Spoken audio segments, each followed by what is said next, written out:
লিল্লাহি তাকবীর। মিজান ভাইয়ের আগমন, শুভেচ্ছা স্বাগতম।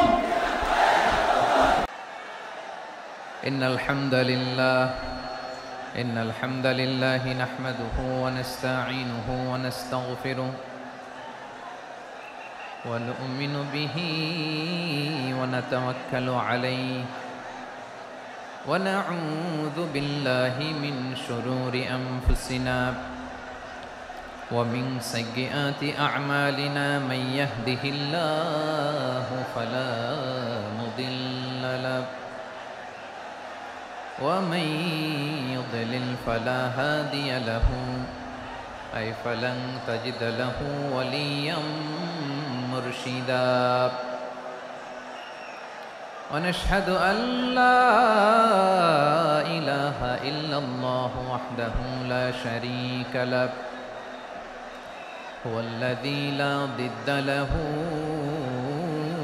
ولا ند له لا مثل له ولا مثيل له لا وزير له ولا كفيل له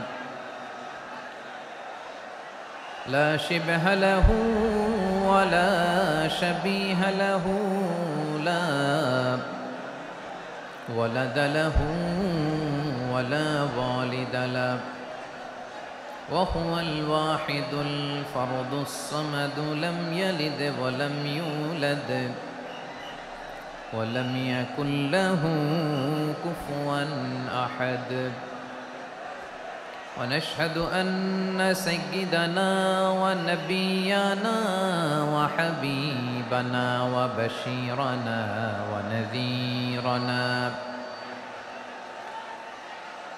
وطبيبنا وطبيب أرواحنا وحبيبنا وحبيب ربنا محمدًا عبد الله ورسوله أرسله بالحق بشيرا ونذيرا وداعيا إلى الله بإذنه وسراجا منيرا أما بعد فقد قال الله تعالى في كلامه المجيد وفي فرقانه الحميد أعوذ بالله من الشيطان الرجيم بسم الله الرحمن الرحيم ولقد كرمنا بني آدم وحملناهم في البر والبحر ورزقناهم من الطيبات وفضلناهم على كثير ممن خلقنا تفضيلا إن الله وملائكته يصلون على النبي يا أيها الذين آمنوا صلوا عليه وسلموا تسليما اللهم صل على محمد وعلى آل محمد كما صليت على إبراهيم وعلى آل إبراهيم إنك حميد مجيد اللهم بارك على محمد وعلى آل محمد كما باركت على إبراهيم وعلى آل إبراهيم إنك حميد مجيد সকল প্রশংসার মালিককে, সকল ক্ষমতার উৎসকে। কেউ যেটা পারে না পারে কে, কেউ যেটা দেখে না দেখে কে? সে আল্লাহর দরবারে আমরা শুকর গুজার হচ্ছি। আমরা সবাই পড়ছি কালিমাতুশ শুকর, আলহামদুলিল্লাহ। সবাই একসাথে গলা ছেড়ে দিয়ে আওয়াজ করে পড়ুন, রব্বানা লাকাল হামদ হামদান কাসীরান তাইয়িবান মুবারাকান ফীহি ইয়া রাব্বি লাকাল হামদু কামা ইয়ানবাগি লিজালালি ওয়াজহিকা ওয়া আযীমি সুলতানিকা লাকাল হামদু বিল ঈমান লাকাল হামদু বিল ইসলাম লাকাল হামদু বিল কুরআন। আল্লাহ রাব্বুল ইজ্জা ওয়াল জালালের দরবারে শুকরিয়া জ্ঞাপনের পাশাপাশি আমি আজকের এই প্রোগ্রামের অর্গানাইজিং কমিটিকে অন্তরের অন্তঃস্থল থেকে ধন্যবাদ জানাতে চাই যে আদ-দ্বীন ফাউন্ডেশন অথরিটি তারা 3 দিন ব্যাপী যশোরের পুলের হাটে এরকম চমৎকার, গোছানো, ওয়েল অর্গানাইজড একটা তাফসীরুল কোরআনের প্রোগ্রামের আয়োজন করেছে। আমি আল্লাহর শুকরিয়া জ্ঞাপনের পাশাপাশি তাদেরকে আমার অন্তরের অন্তঃস্থল থেকে শুকরিয়া, ধন্যবাদ এবং মোবারকবাদ জানাতে চাই। আজকের প্রোগ্রামে উপস্থিত আছেন বৃহত্তর খুলনা বিভাগের ব্যবসায়ী ভাইয়েরা, কর্মজীবী ভাইয়েরা, ছাত্র ভাইয়েরা, পর্দার আড়ালে, মহিলা প্যান্ডেলে আমার মায়েরা, বোনেরা। উপস্থিত আছেন কওমি মাদ্রাসার মুহতামিম বৃন্দ, আলিয়া মাদ্রাসার প্রিন্সিপাল হুজুর, শিক্ষকবৃন্দ, ছাত্রবৃন্দ, ইমাম সাহেব, খতিব সাহেব, মুয়াজ্জিন সাহেব, আইন শৃঙ্খলায় কর্মরত ভাইয়েরা, ভলান্টিয়ার্স, মিডিয়া কর্মী, সাংবাদিক বন্ধুরা, ইউটিউবার্স, আমি সবাইকে অন্তরের অন্তঃস্থল থেকে শুভেচ্ছা জানিয়ে শুরু করতে চাই। প্রিয় ভাইয়েরা, আমি জানি যশোরের মানুষ খুবই well civilised, they know manners, তারা ম্যানার জানে। অতিথির সাথে কেমন আচরণ করতে হয় যশোরের লোকেরা এটা জানে কি জানে না বলেন? মাশাআল্লাহ। স্টেজ থেকে ইনস্ট্রাকশন আসলে সেটা শুনতে হবে, না শুনলে আমিও বলতে পারবো না, আপনারাও উপকৃত হবেন না। কোটি কোটি টাকা ব্যয়, অনেক পরিশ্রম সাপেক্ষে, অনেক ওয়েল ডিজাইন করে ওনারা প্রোগ্রাম করেছেন। শেষ অধিবেশন যদি আপনারা ধাক্কা ধাক্কি বিশৃঙ্খলা করেন, বঞ্চিত হব, আমরা বঞ্চিত হব, আপনারা বঞ্চিত হবেন। মিডিয়া কর্মীদের মাধ্যমে দেশে বিদেশে কোটি কোটি দর্শক তারা বঞ্চিত হবে। আর যদি একটা নীরব, নিস্তব্ধ, নিঝুম পরিবেশ আমাকে উপহার দেন, আমি জনগুরুত্বপূর্ণ, যেটা রাষ্ট্রের জন্য গুরুত্বপূর্ণ, যেটা সামাজিকভাবে আমাদের জন্য গুরুত্বপূর্ণ, আমার ব্যক্তি জীবনের জন্য গুরুত্বপূর্ণ, গোটা মানবতার জন্য গুরুত্বপূর্ণ, এরকম কিছু বার্তা আজকের এই ঐতিহাসিক যশোরের প্রোগ্রামে আমি রাখতে চাই ইনশাআল্লাহ। কিন্তু সেজন্য সহযোগিতা করতে হবে। যে ডান দিকের ছেলেরা মাশাআল্লাহ বলার সাথে সাথে ঠান্ডা, কিন্তু এখানে এখনো ঠান্ডা হচ্ছে না। তোমরা ভলান্টিয়ারদের কথা শোনো, জায়গা না পেলে পেছনে যাও। ধাক্কাধাক্কি করো কেন ভাইয়েরা? এটা করো না। এই যে তোমাদেরকে দেখতে পাচ্ছি তো, একে অপরকে ধাক্কা ধাক্কি করে আমাকে দেখার চেষ্টা, পেছনে চলে যাও। Move move on, move, sit or move. আমি বারবার থামুন, চুপ করুন বলতে পারবো না। Sit or move on. 9টা প্যান্ডেল আছে, এখানে ধাক্কাধাক্কির কোনো মানি হয় না। তোমরা ধাক্কাধাক্কি করবা, এই জন্য প্যান্ডেল করা হয় নাই 9টা। বসো, কোনো কথা নাই, বসো বসো। কানগুলো খরগোশের কানের মতো খাড়া করো, কোনো আওয়াজ নাই, আওয়াজ নাই, কোনো আওয়াজ নাই। এই যে প্রিয় ভাইয়েরা, আল্লাহর ওয়াস্তে চুপ করুন। যশোরের ভাইয়েরা, আল্লাহর ওয়াস্তে চুপ করুন। আমি 10 থেকে 0 গুনবো, এরপরে যদি আওয়াজ হয় চলে যাব, আমি চলে যাব, কিন্তু কোনো আওয়াজ নাই। আমি কিছু জিজ্ঞেস করলে উত্তর দেওয়ার সময় গলা ফাটায় আওয়াজ করতে হবে, ঠিক কিনা? বাস, এর বাইরে আর আওয়াজ নাই। 10 থেকে 0 গুনবো, হয় বসো, নয় অন্য প্যান্ডেলে যাও, কোনো আওয়াজ হবে না। 10, 9, 8 7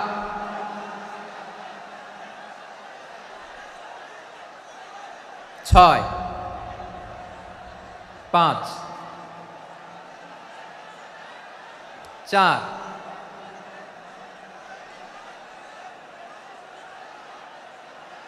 3 2 1 0।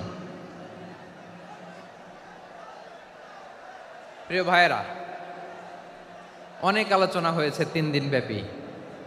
দেশ বরেণ্য প্রথিতযশা ওলামায়ে হজরতের মুখে আপনারা অসংখ্য কথা শুনেছেন। আমলের জন্য এগুলোই যথেষ্ট, নতুন করে আমার বলার কিছুর দরকার নাই। নতুন করে উপস্থাপনের মতো বলার মতো আমার কাছে কিছু নাইও। যা বলার 1500 বছর আগে আল্লাহ তাআলা উম্মাকে বলে দিয়েছেন, ঠিক কিনা? এমন কিতাব দান করেছে যে কিতাবে ভুল নাই, যতই পড়ি ততই শেখা যায়। বিয়ন্ডলেস, বাউন্ডলেস, বটমলেস, কুল কিনারা নাই, কুল কিনারাবিহীন সাগর। পড়েন সুবহানাল্লাহ। গত 3 দিন ধরে স্কলাররা যে সমস্ত বিষয়ে কোরআন সুন্নাহর আলোকে আলোচনা করেছে, আমরা যেন সেগুলোর উপর আমল করতে পারি। আল্লাহ তৌফিক দান করুক, আমরা পড়ি আমিন। আসুন, এখানে আসার বসার এই প্রোগ্রামে অংশগ্রহণ করার উদ্দেশ্যকে, নিয়াতকে আমরা খালেস করে নেই। আজকে আমরা যা শুনবো শিখবো আমলের নিয়তে শুনবো, ঠিক কিনা বলেন? শেষ পর্যন্ত নীরবতা বজায় রাখবো। আমি উঠবো, আপনারা উঠবেন। এর আগে ওঠা যাবে না। স্কেডিউলে একটু চেঞ্জ এসেছে, এশার সালাত হয়নি। আমার আলোচনার পরপরই আজান হবে। এশার সালাতে আমরা জামাতে অংশগ্রহণ করে একসাথে বিদায় নেব ইনশাল্লাহ। বলেন। বিশৃঙ্খলা করলে আমার বুঝাতে, পয়েন্টগুলো শেয়ার করতে দেরি হবে। আর এই যে এরকম নীরব নিস্তব্ধ থাকলে সুবিধা হবে। আল্লাহর ওয়াস্তে বি স্মার্ট। জায়গা না হলে চলে যাবেন, আওয়াজ করবেন না। ভলান্টিয়াররাও আওয়াজ নয়, ইশারা ইঙ্গিতে। প্রিয় ভাইয়েরা, যে টপিকটি নিয়ে আমি আপনাদের সামনে আজকে কথা বলতে চাই, টপিকটি অনেক গুরুত্বপূর্ণ। টপিকটি হচ্ছে হিউম্যান রিসোর্স ডেভেলপমেন্ট, মানব সম্পদ উন্নয়ন। কারণ আল্লাহ তাআলা আমাদের যা দেখ আর না দেখ এটা দিছে। মানুষ আর মানুষ, 18 কোটি মানুষ, ঠিক কিনা? এই 18 কোটি জনসংখ্যার দেশে বসবাস করে আমরা খুশি না বেজার? খুশি হইতে হবে, বেজার হইেন না। জাপানের খবর জানেন? তাদের গ্রোথ রেট নিচের দিকে, উল্টো। জনসংখ্যা নাই, বাচ্চা নিলে, সন্তান নিলে গভর্নমেন্ট তাদের টাকা দেয়। আমাদেরকে আল্লাহ তাআলা দয়া করে, মায়া করে এই সম্পদটা দিয়েছেন। এই মানব সম্পদকে যেন আমরা কাজে লাগাই ইনশাআল্লাহ। পড়েন সবাই। হিউম্যান রিসোর্স ডেভেলপমেন্ট অনেক জনগুরুত্বপূর্ণ বিষয়, খুব সেন্সিটিভ বিষয়। বুঝতে হবে যশোরের স্মার্ট ছেলেরা, এই যে আমি যাদেরকে দেখতে পাচ্ছি, all are the gen Z of Jessore. যারা জেন জি, ওরা স্মার্ট, ওরা ইশারা ইঙ্গিতে কাজ করে। এই যে পুরো গদি উল্টায় দিছে, ঠিক কিনা? 24-এর ছাত্র নাগরিক অভ্যুত্থান আমাদের দেখিয়ে দিচ্ছে কিভাবে চোখের ইশারায় গদি উল্টে দিতে হয়। তো এই জেনজিদের নিয়ে বসেছে। ওরা তো স্মার্ট, ওরা ডিস্টার্ব করবে না। মেহরবানি করে আমার সাথে কানেক্ট করো, 1 to 1, brain to brain, eye to eye, eye contact করো আমার সাথে। তাকাও, কষ্ট হলো আমার দিকে তাকাও, আওয়াজ করা যাবে না, আমার দিকে তাকাও। প্রিয় ভাইয়েরা, হিউম্যান রিসোর্স ডেভেলপমেন্টের ব্যাপারে কিছু কথা বলবো। এই যে আমাদের বিশাল জনসংখ্যা, এই জনসংখ্যাকে কি করে জনসম্পদে রূপান্তরিত করা যায় এ ব্যাপারে কথা বলবো। আমি সূরাতু বনী ইসরাইলের 70 নম্বর আয়াত তেলাওয়াত করেছি। এই আয়াতের আলোকে কিছু কথা আমি আপনাদের সামনে বলবো।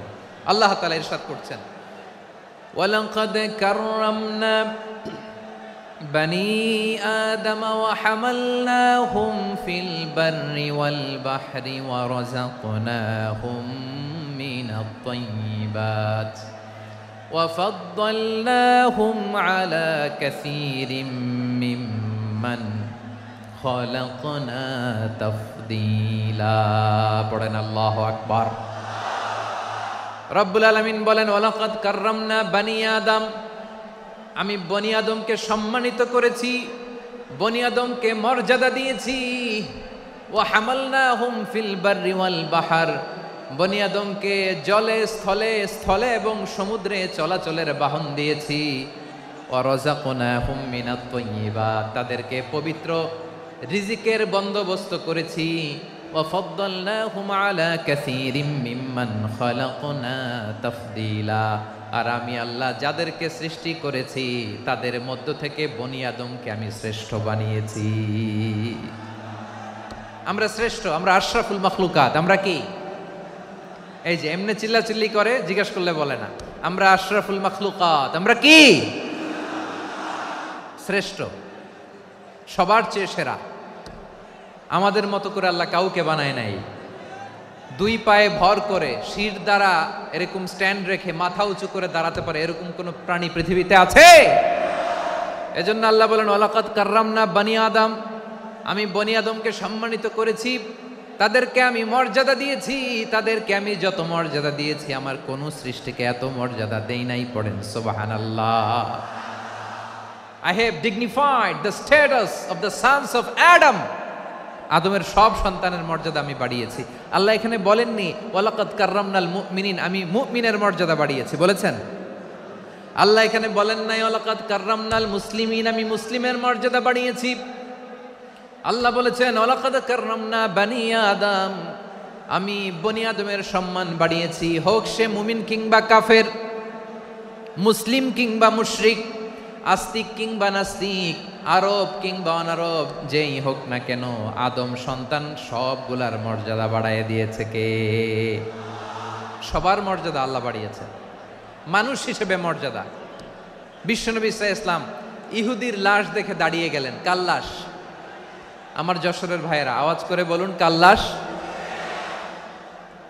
ইহুদির লাশ দেখে দাঁড়ায় গেলেন। সাহাবারা বললেন ইয়া রাসূলুল্লাহ, আপনি দাঁড়ালেন যে, এটা তো ইহুদির লাশ। বিশ্বনবী বললেন আওয়ালাইসাত নাফসান, এটা কি মানুষ নয়? এটা হোক ইহুদি হোক খ্রিস্টান, এটা তো মানুষ। আমি মানুষ দেখে দাঁড়িয়েছি। আই স্যালিউট দ্য হিউম্যানিটি, আমি মানবতাকে সম্মান করেছি। পড়েন সুবহানাল্লাহ। তাহলে এই জমিনে মানুষের মর্যাদা বেশি, হোক আস্তিক হোক নাস্তিক, হোক মুমিন কিংবা কাফের। আদমের সন্তান হলে, মানুষ হলেই তার মর্যাদা বাড়িয়েছে কে? আমার কলিজার টুকরা যশোরের ভাইয়েরা, মানুষের মর্যাদা আল্লাহ এত বাড়িয়েছেন। মানুষ জীবিত থাকলেও যেমনি মর্যাদাবান, মরে গেলেও মর্যাদাবান। সুবহানাল্লাহ পড়েন।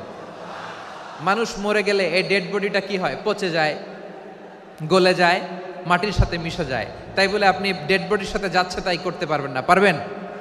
কেউ যদি অন্যায় করে তাকে যদি আপনি শাস্তির আওতায় আনেন, যা মনে চায় করতে পারবেন না। তারা আগুন দিয়ে পোড়াতে পারবেন না, নাক কাটতে পারবেন না, কান কাটতে পারবেন না, অঙ্গ বিকৃতি করতে পারবেন না। কারণ মানব জাতির মর্যাদা স্বয়ং দিয়েছে কে? ডেড বডি পচে যাবে, গলে যাবে। তারপরে ইসলাম বলে না, খবরদার, এই মরা লাশটারও একটা মর্যাদা আছে না নাই? ইসলাম বলে এই লাশটা গলে যাবে, পচে যাবে, কিন্তু এটার অমর্যাদা করো না। কর্পূর দিয়ে, খেজুর পাতা দিয়ে, এটাকে ওয়ার্ম ওয়াটার দিয়ে, গরম পানি দিয়ে ধৌত করো। সাদা শুভ্র ধবধবে কাপড় দিয়ে লাশটাকে তুমি কাভার করো। তারপরে খাটিয়ার মধ্যে লাশটাকে রেখে বিশাল একটা প্রোগ্রাম করো, একটা ফিউনারাল প্রোগ্রাম করো। ওই প্রোগ্রামের ডানে বায়ে পেছনে লাশটারে রাখলে হবে না, প্রোগ্রামের একেবারে সামনটাতে তুমি লাশটাকে রাখো। সুবহানাল্লাহ। একটা ফিউনারাল প্রোগ্রাম করতে হবে, তাকে শেষ বিদায় জানাতে হবে, যেটাকে আমরা জানাজা বলি। কি বলি? জানাজা মানে মাইয়েতের জন্য দোয়া, তার জন্য দোয়া করা হয়।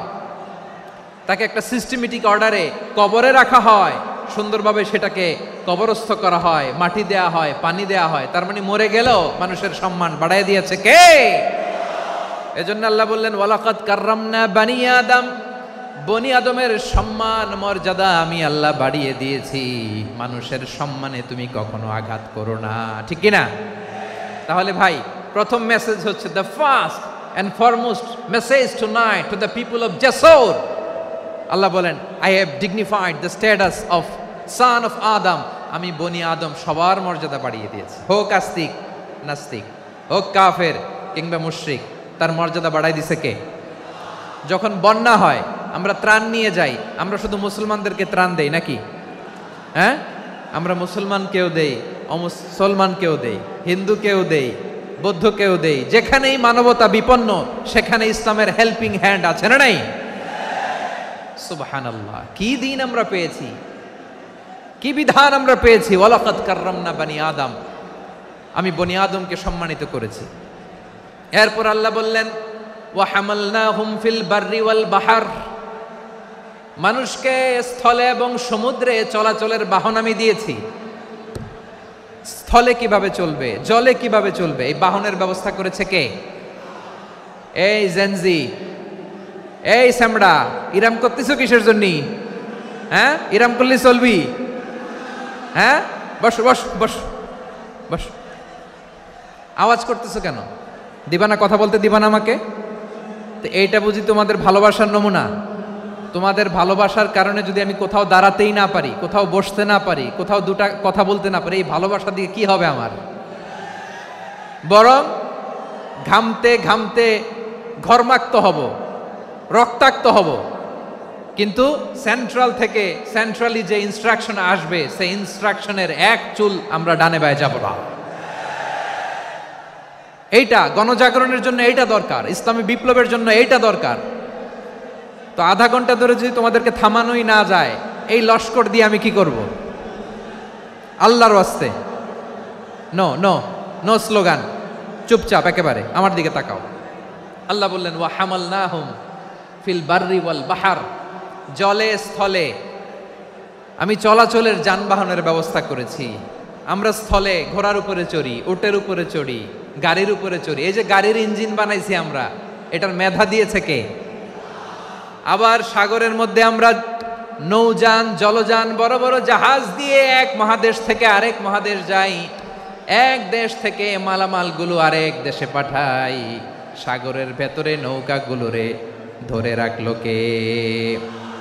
ওয়াল ফুলকিল্লাতি তাজরি ফিল বাহরি বিমা ইয়ানফাউন নাস, মানুষের উপকার আছে এরকম সরঞ্জামাদি নিয়ে সাগরের উপরে বিশাল বিশাল জলযানগুলো চলে। এগুলো ডুবে যায় না, কাত হয়ে যায় না, পড়ে যায় না। এগুলোকে স্থিতিস্থাপকতাকে ঠিক করে রাখলো কে? আপনারা জাহাজ দেখেছেন? জাহাজ, হ্যাঁ, বাড়ি চট্টগ্রাম হইলে দেখতে পারতেন। দেখছেন? বিশাল বিশাল জাহাজ, বিশাল জাহাজ মালামাল নিয়ে এক মহাদেশ থেকে আরেক মহাদেশে যায়। গত মাসে আমার জাপান সফর ছিল। এই যে বাংলাদেশে যে গাড়িগুলো চালান, বেশিরভাগ গাড়ি আসে কিন্তু জাপান থেকে। হাজার হাজার গাড়ি একটা জাহাজ বহন করতে পারে, হাজার হাজার গাড়ি। এটারে সাগরের মধ্যে ভাসাইলো কে? সবাই বলুন, ভাসালো কে? হাজার হাজার গাড়ি নিয়ে জাপানিজ গাড়িগুলো আমাদের চট্টগ্রামের এয়ারপোর্টের বন্দরে ভিড়ে। যুক্তরাষ্ট্রে আমি দেখেছি বিশাল বিশাল জাহাজ। আপনারা টাইটানিক জাহাজের নাম শুনেছেন? টাইটানিকেরও 8 গুণ 10 গুণ বড়। সুবহানাল্লাহ কইবেন না? টাইটানিক জাহাজের 8 গুণ 10 গুণ বড় একটা জাহাজ আছে, আইকন অফ দ্য সি, আমি দেখে এসেছি। রয়্যাল ক্যারিবিয়ান দেখে এসেছি। সাগরের সামনে জেটিতে যখন দাঁড়ালাম, জাহাজটা যখন যায়, আমার মনে হচ্ছে একটা শহর, গোটা শহর, the entire city is floating on the water. পুরো একটা শহর মনে হয় পানির উপর দিয়ে ভেসে যাচ্ছে। পড়েন সুবহানাল্লাহ। এই যে আইকন অফ দ্য সি, এই ক্রুজ, এই জাহাজটা, এটার ভিতরে স্টেডিয়াম আছে। কিসের ভিতরে স্টেডিয়াম? কথা বুঝে নাই বোধহয়। স্টেডিয়াম কিসের ভিতর? সুইমিং পুল আছে, শপিং মল আছে, রেস্টুরেন্ট আছে, ক্লাব আছে, 3000 4000 রুম বিশিষ্ট, কক্ষ বিশিষ্ট হোটেল আছে। এই সবগুলোর নিয়ে এগুলো চলে সাগরের এই দোলার মধ্যে, জলোচ্ছ্বাসের মধ্যে। এই সাগরের ভেতরে এই জাহাজগুলোর ভাষায় রাখছে কে? সূরাতুর আর রহমানে আল্লাহ তাআলা বললেন ওয়ালাহুল জাওয়ারিল মুনশাআতু ফিল বাহরি কাল আ'লাম ফাবিআইয়ি আলা, সবাই পড়েন ফাবিআইয়ি আলাই রাব্বিকুমা তুকাযযিবান। পাহাড় সম বড় বড় জাহাজগুলো মাল বোঝাই করে সাগরের মধ্যে ভেসে বেড়ায়। এগুলো দিয়ে মালামাল বহন করা যায়, মানুষরা এক দেশ থেকে আরেক দেশে যায়। এই জাহাজগুলোর সাগরের ভেতরে ভাসায় রাখলো কে? এই আয়াতের ভেতরে আল্লাহ তাআলা সূরাত বনী ইসরাঈলের এই চমৎকার আয়াতের ভেতরে আল্লাহ তাআলা বেসিক্যালি মানব জাতির প্রতি তার 4টি স্পেশাল অনুগ্রহের কথা বলেছেন। কয়টি? দুইটা বলে ফেলছি। এক নাম্বার ওয়ালাকাদ কাররামনা বানি আদম, আমি বনি আদমের সম্মান বাড়াইছি। নাকি মুসলমানদের, নাকি মুসল্লিদের? কার সম্মান বাড়িয়েছি? বনি আদমের। তাহলে human dignity, the first part of the verse talks about the human dignity. দুই নাম্বার অংশ আল্লাহ তাআলা বললেন ওয়া হামালনাহুম ফিল বাররি ওয়াল বাহর, স্থলে এবং সমুদ্রে আমি তাদের জন্য চলাচলের বাহন দিয়েছি। সুবহানাল্লাহ। তার মানে smooth movement on land and sea, জলে এবং স্থলে যাতে আমরা স্মুথলি মুভ করতে পারি আল্লাহ তাআলা দিয়েছেন।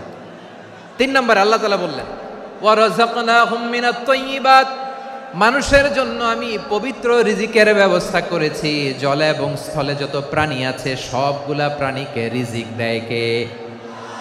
আমাদেরকে রিজিক দেয় কে? সাগরের মাছগুলোকে, বড় বড় তিমি মাছগুলোরে রিজিক দেয় কে? বাতাসের মধ্যে ভেসে বেড়ানো বড় বড় পাখিগুলো, স্ক্যান্ডিনেভিয়ান কান্ট্রি থেকে লক্ষ লক্ষ কোটি কোটি পাখিগুলো যে এক দেশ থেকে আরেক দেশে ট্রান্সফার হয়, এগুলোর রিজিক দেয় কে? রব্বুল আলামিন বলেন ওয়ামা মিন দাব্বাতিন ফিল আরদি ইল্লা আলাল্লাহি রিজকুহা ওয়া ইয়ালামু মুস্তাকাররাহা ওয়া মুস্তাওদাআহা কুল্লুম ফি কিতাবিম মুবিন। আল্লাহু আকবার। রব্বুল আলামিন বলেন ভূপৃষ্ঠে বিচরণশীল যত প্রাণী আছে সব প্রাণীগুলোকে আমি আল্লাহ আমার নিজের কুদরতে রিজিকের বন্দোবস্ত করি। এই প্রাণীগুলো কোথায় থাকে, কোথায় যায়, সব জায়গায় আমি রিজিক পৌঁছে দেই। রিজিক কেউ দিতে পারে না, রিজিকের মালিক কে? রিজিকের মালিক তিনি আল্লাহ। এজন্য আল্লাহ তাআলা বললেন ওয়া রাযাকনাহুম মিনাত তাইয়্যিবাত। এরপর আল্লাহ বললেন ওয়া ফাদ্দালনাহুম আলা কাসীরিম মিম্মান খালাকনা তাফদীলা। আমি যত প্রাণী সৃষ্টি করেছি সকল প্রাণীর মধ্যে মানুষের মর্যাদা শ্রেষ্ঠত্ব আমি দিয়েছি। সুবহানাল্লাহ পড়েন। তাহলে এক নম্বরে আল্লাহ বললেন আমি বনি আদমের মর্যাদা বাড়ালাম। এরপরে বললেন স্থলে এবং সমুদ্রে চলাচলের জন্য যানবাহন দিলাম। তিন নম্বরে আল্লাহ বললেন পবিত্র রিজিকের ব্যবস্থা করে দিলাম। এরপরে আল্লাহ বললেন যত প্রাণী আছে, সৃষ্টি আছে, সবগুলার উপরে আমি মানুষকে শ্রেষ্ঠত্ব দিলাম। সুবহানাল্লাহ। তাহলে সবচেয়ে বেশি শ্রেষ্ঠত্ব মানুষের। কার? মানুষের। শুধু তাই নয় প্রিয় ভাইরা, আকাশ এবং জমিনে যা কিছু আছে সবকিছু মানুষের জন্য, মানুষের কল্যাণে, মানুষের প্রয়োজনে, মানুষের বশীভূত করে সৃষ্টি করেছেন কে? রব্বুল আলামিন বলেন হুয়াল্লাযী খালাকা লাকুম মা ফিল আরদি জামিআ। এই জমিনের মধ্যে যা কিছু আমি আল্লাহ সৃষ্টি করেছি সব কিছু আমি মানুষের জন্য সৃষ্টি করেছি। পড়েন সুবহানাল্লাহ। হুয়াল্লাযী খালাকা লাকুম মা ফিল আরদি জামিআ, যা আছে সব আমাদের জন্য, সব আমাদেরকে সার্ভিস দেওয়ার জন্য, আমাদের উপকারের জন্য, আমাদের কল্যাণের জন্য। আওয়াজ করে সবাই পড়ুন আল্লাহু আকবার। অন্য আয়াতে আল্লাহ বললেন ওয়াসাখখারা লাকুম মা ফিস সামাওয়াতি ওয়া মা ফিল আরদি জামিআম মিন ইন্না ফি যালিকা লাআয়াতিন লিকাউমিন ইয়াতাফাক্কারুন।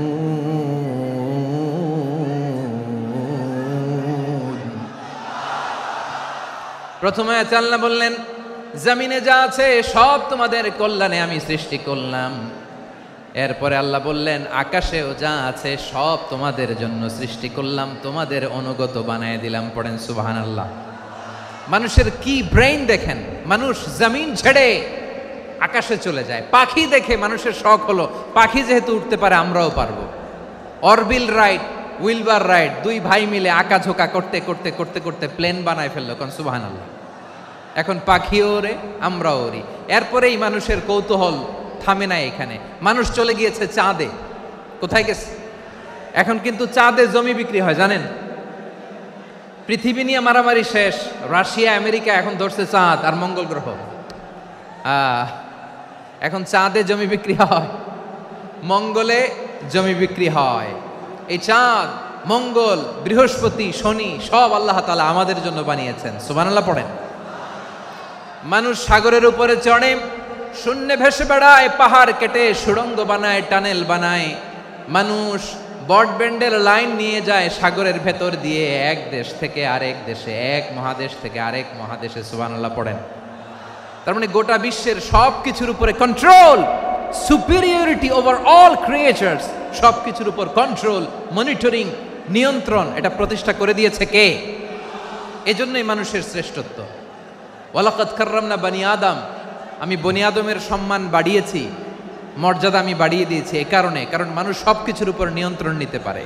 মানুষকে নিয়ে এই কোরআনের সব আলোচনা, মানুষকে নিয়ে এই কোরআনের সব। তাই কোরআনের কেন্দ্রীয় আলোচ্য বিষয় হচ্ছে মানুষ। কোরআনের কেন্দ্রীয় আলোচ্য বিষয় কি? যশোরের ভাইয়েরা বুঝে থাকলে সবাই বলবেন, কোরআনের কেন্দ্রীয় আলোচ্য বিষয় কি? এই যে আমি মূল আলোচনায় যাচ্ছি এখন। কেন মানুষ কোরআনের কেন্দ্রীয় আলোচ্য বিষয়? যশোর, আওয়াজ করে বলো, কোরআনের কেন্দ্রীয় আলোচ্য বিষয় কি? মানুষ। এই মানুষ কোরআনের কেন্দ্রীয় আলোচ্য বিষয়। মানুষকে আল্লাহ স্বাধীনতা দিয়েছেন। ফামান শাআ ফালইউমিন ওয়া মান শাআ ফালইয়াকফুর। চাইলে মুমিন হতে পারো, চাইলে কাফের হতে পারো, তোমার ইচ্ছা। তবে জেনে রাখো, মুমিন হলে পাবা জান্নাত, কাফির হলে পাবা জাহান্নাম। নাও দ্য ডিসিশন ইজ ইয়ার্স। সিদ্ধান্ত তোমার, জান্নাতে যাবা না জাহান্নামে যাবা। যশোরের ভাইয়ের আওয়াজ করে বলুন, কই যেতে চান, জান্নাতে না জাহান্নামে? ডান দিকে না বাম দিকে? ডানপন্থী না বামপন্থী? চিল্লা চিল্লি না চুপচাপ? চুপচাপ কয়ে আবার চিল্লাচিল্লি শুরু করে দিয়েছে। মাশাআল্লাহ, গুরুত্বপূর্ণ কথা বাকি আছে, আমাকে সহযোগিতা করতে হবে। মাশাআল্লাহ, এই তো ঠান্ডা হয়েছে। হ্যাঁ, ঠিক আছে ঠিক আছে ঠিক আছে। মানুষকে আল্লাহ এত স্বাধীনতা দিয়েছেন, মানুষ চাইলে অনেক ভালো হইতে পারে। ভালোর রাস্তাও খোলা, খারাপ হওয়ার রাস্তাও খোলা। ভালো হইলে মানুষ অনেক ভালো, খারাপ হইলে অনেক খারাপ। ভালো হইলে সবচেয়ে ভালো, খারাপ হইলে সবচেয়ে খারাপ। এজন্য সিদ্ধান্ত আপনাকেই নিতে হবে। আল্লাহ তাআলা বলছেন, লাকাদ খালাকনাল ইনসানা ফি আহসানি তাকওয়িম সুম্মা রাদাদনাহু আসফালা সাফিলিন।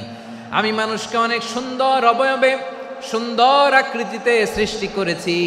তার শুধু চেহারার ডিজাইনটাই সুন্দর নয়, তার ব্রেনটা বড্ড সুন্দর, তার মানসিকতা বড্ড সুন্দর, তার সৃজনশীলতা বড্ড সুন্দর। পড়েন সুবহানাল্লাহ। আমাদের চেহারা, অবয়ব, ডিজাইন যে সুন্দর তা না, আমাদের ব্রেনটা অনেক সফিস্টিকেটেড ব্রেন, অনেক সফিস্টিকেটেড। এই 1.5 কেজি ব্রেন ইউজ করে মানুষ গোটা বিশ্বে সভ্যতা বিনির্মাণ করেছে, ঠিক কিনা? এই ব্রেন আল্লাহ তাআলা আমাকে দিয়েছে। এটারে কাজে লাগালে, আপনার 6 সেন্স কাজে লাগালে আপনি অনন্য মানুষ হয়ে উঠবেন, মহামানবে রূপান্তরিত হবেন। মানুষ হতে পারে, চাইলেই মহামানব হতে পারে। আবার যদি মানুষ চায়, খারাপও হতে পারে। আল্লাহ বললেন শুধু ভালোই না, ভালো হতে চাইলে অনেক ভালো তুমি হতে পারো, আবার খারাপ হতে চাইলে অনেক খারাপ তুমি হতে পারো। সুম্মা রাদাদনাহু আসফালা সাফিলিন। খারাপ হলে একেবারে খারাপ হতে পারো, নিকৃষ্ট হলে একেবারে নিকৃষ্ট হতে পারো, ভালো হলেও ভালো হতে পারো। কোন সুবহানাল্লাহ। এবার আওয়াজ করে বলুন, ভালো হতে চাই না খারাপ? শ্রেষ্ঠ না নিকৃষ্ট? মানুষ ভালো হলে মানুষ ফেরেশতার চেয়েও ভালো, মানুষ খারাপ হলে সে পশুর চেয়েও খারাপ। কথা ঠিক কিনা বলেন? ভালো হলে ফেরেশতার চেয়েও ভালো, খারাপ হলে পশুর চেয়েও নিকৃষ্ট।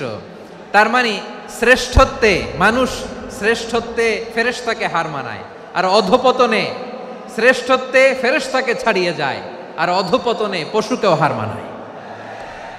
আই রিপিট, আমি আবারও বলছি, মানুষ শ্রেষ্ঠত্বে ফেরেশতাকে ছাড়িয়ে যায়, আর অধপতনে সে পশুকেও হার মানায়। আওয়াজ করে বলতে হবে, ঠিক কি না?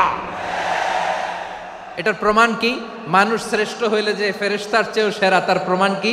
আল্লাহ তাআলা বলছেন, ওয়া ইয কুলনা লিল মালাইকাতি ইসজুদু লিআদাম ফাসাজাদু ইল্লা ইবলিস আবা ওয়াস্তাকবারা ওয়া কানা মিনাল কাফিরিন। আল্লাহ বলেন, স্মরণ করো সে সময়ের কথা যখন আমি ফেরেশতাদেরকে বললাম, ও ফেরেশতারা আদমকে সেজদা দাও। সব ফেরেশতারা সম্মান সূচক সেজদা আদমকে দিল। তারা আদমের জন্য সেজদায় লুটিয়ে পড়ল, একজন ছাড়া, তার নাম ইবলিস। আওয়াজ করে বলেন, তার নাম কি? সে অহংকার প্রদর্শন করলো, সে কাফের হয়ে গেল। বাকি সব ফেরেশতারা সেজদা দিল। সুবহানাল্লাহ। আবার আদম আলাইহিস সালামকে আল্লাহ জিজ্ঞেস করলেন, সব বলে দিল উত্তর, কিন্তু ফেরেশতাদেরকে একই প্রশ্ন জিজ্ঞেস করলেন, তারা উত্তর করতে পারে নাই। তার মানে এর মধ্য দিয়ে প্রমাণিত হয়, মানুষ ভালো হলে ফেরেশতার চেয়েও ভালো, ফেরেশতার চেয়েও মানুষের মর্যাদা বাড়িয়ে দিয়েছে কে? সব নূরের ফেরেশতা যখন মাটির আদমকে সেজদা দেয়, এটা প্রমাণ করে ফেরেশতার চেয়েও মানুষের মর্যাদা বাড়িয়ে দিয়েছে কে? তুমি মাটির আদমকে প্রথম সৃষ্টি করিয়া ঘোষণা করিয়া দিলে শ্রেষ্ঠ বলিয়া, তাই তো নূরের ফেরেশতা করে আদমকে সেজদা। ঠিক কিনা বলেন? তাই তো নূরের ফেরেশতা করে আদমকে সেজদা। সবার চেয়ে সম্মান দিলে মাটির আদমকে। আল্লাহু আল্লাহু তুমি জাল্লে জালালুহু, শেষ করা তো যায় না গে তোমার গুণগান। পড়েন না? পড়েন।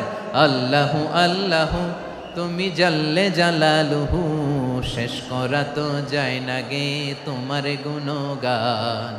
আল্লাহু আল্লাহু আল্লাহু আকবার। আদমের মর্যাদা বেশি, মানুষের মর্যাদা বেশি, মানুষ শ্রেষ্ঠ তার প্রমাণ নূরের ফেরেশতা মাটির আদমকে সেজদা করে। আওয়াজ করে বলেন ঠিক কি না? তাহলে মানুষ ভালো হলে ফেরেশতার চেয়ে ভালো। আবার মানুষ যদি খারাপ হয়, সে পশুর চেয়েও খারাপ। অধপতনে পশুত্বকে হার মানায়। তার প্রমাণ কি? তার প্রমাণ হচ্ছে যশোরের ভাইরা দেখবেন পত্রিকায় নিউজ পেপারে মাঝে মাঝে এরকম দেখা যায়, এক মানুষ আরেক মানুষকে হত্যা করে 20 টুকরা করে বস্তার ভেতরে ভরেছে। আপনারা এই নিউজ পড়েন নাই না? দেখেন নাই? দেখছেন? মানুষ মানুষকে হত্যা করে কয় টুকরা? জোরে বলেন।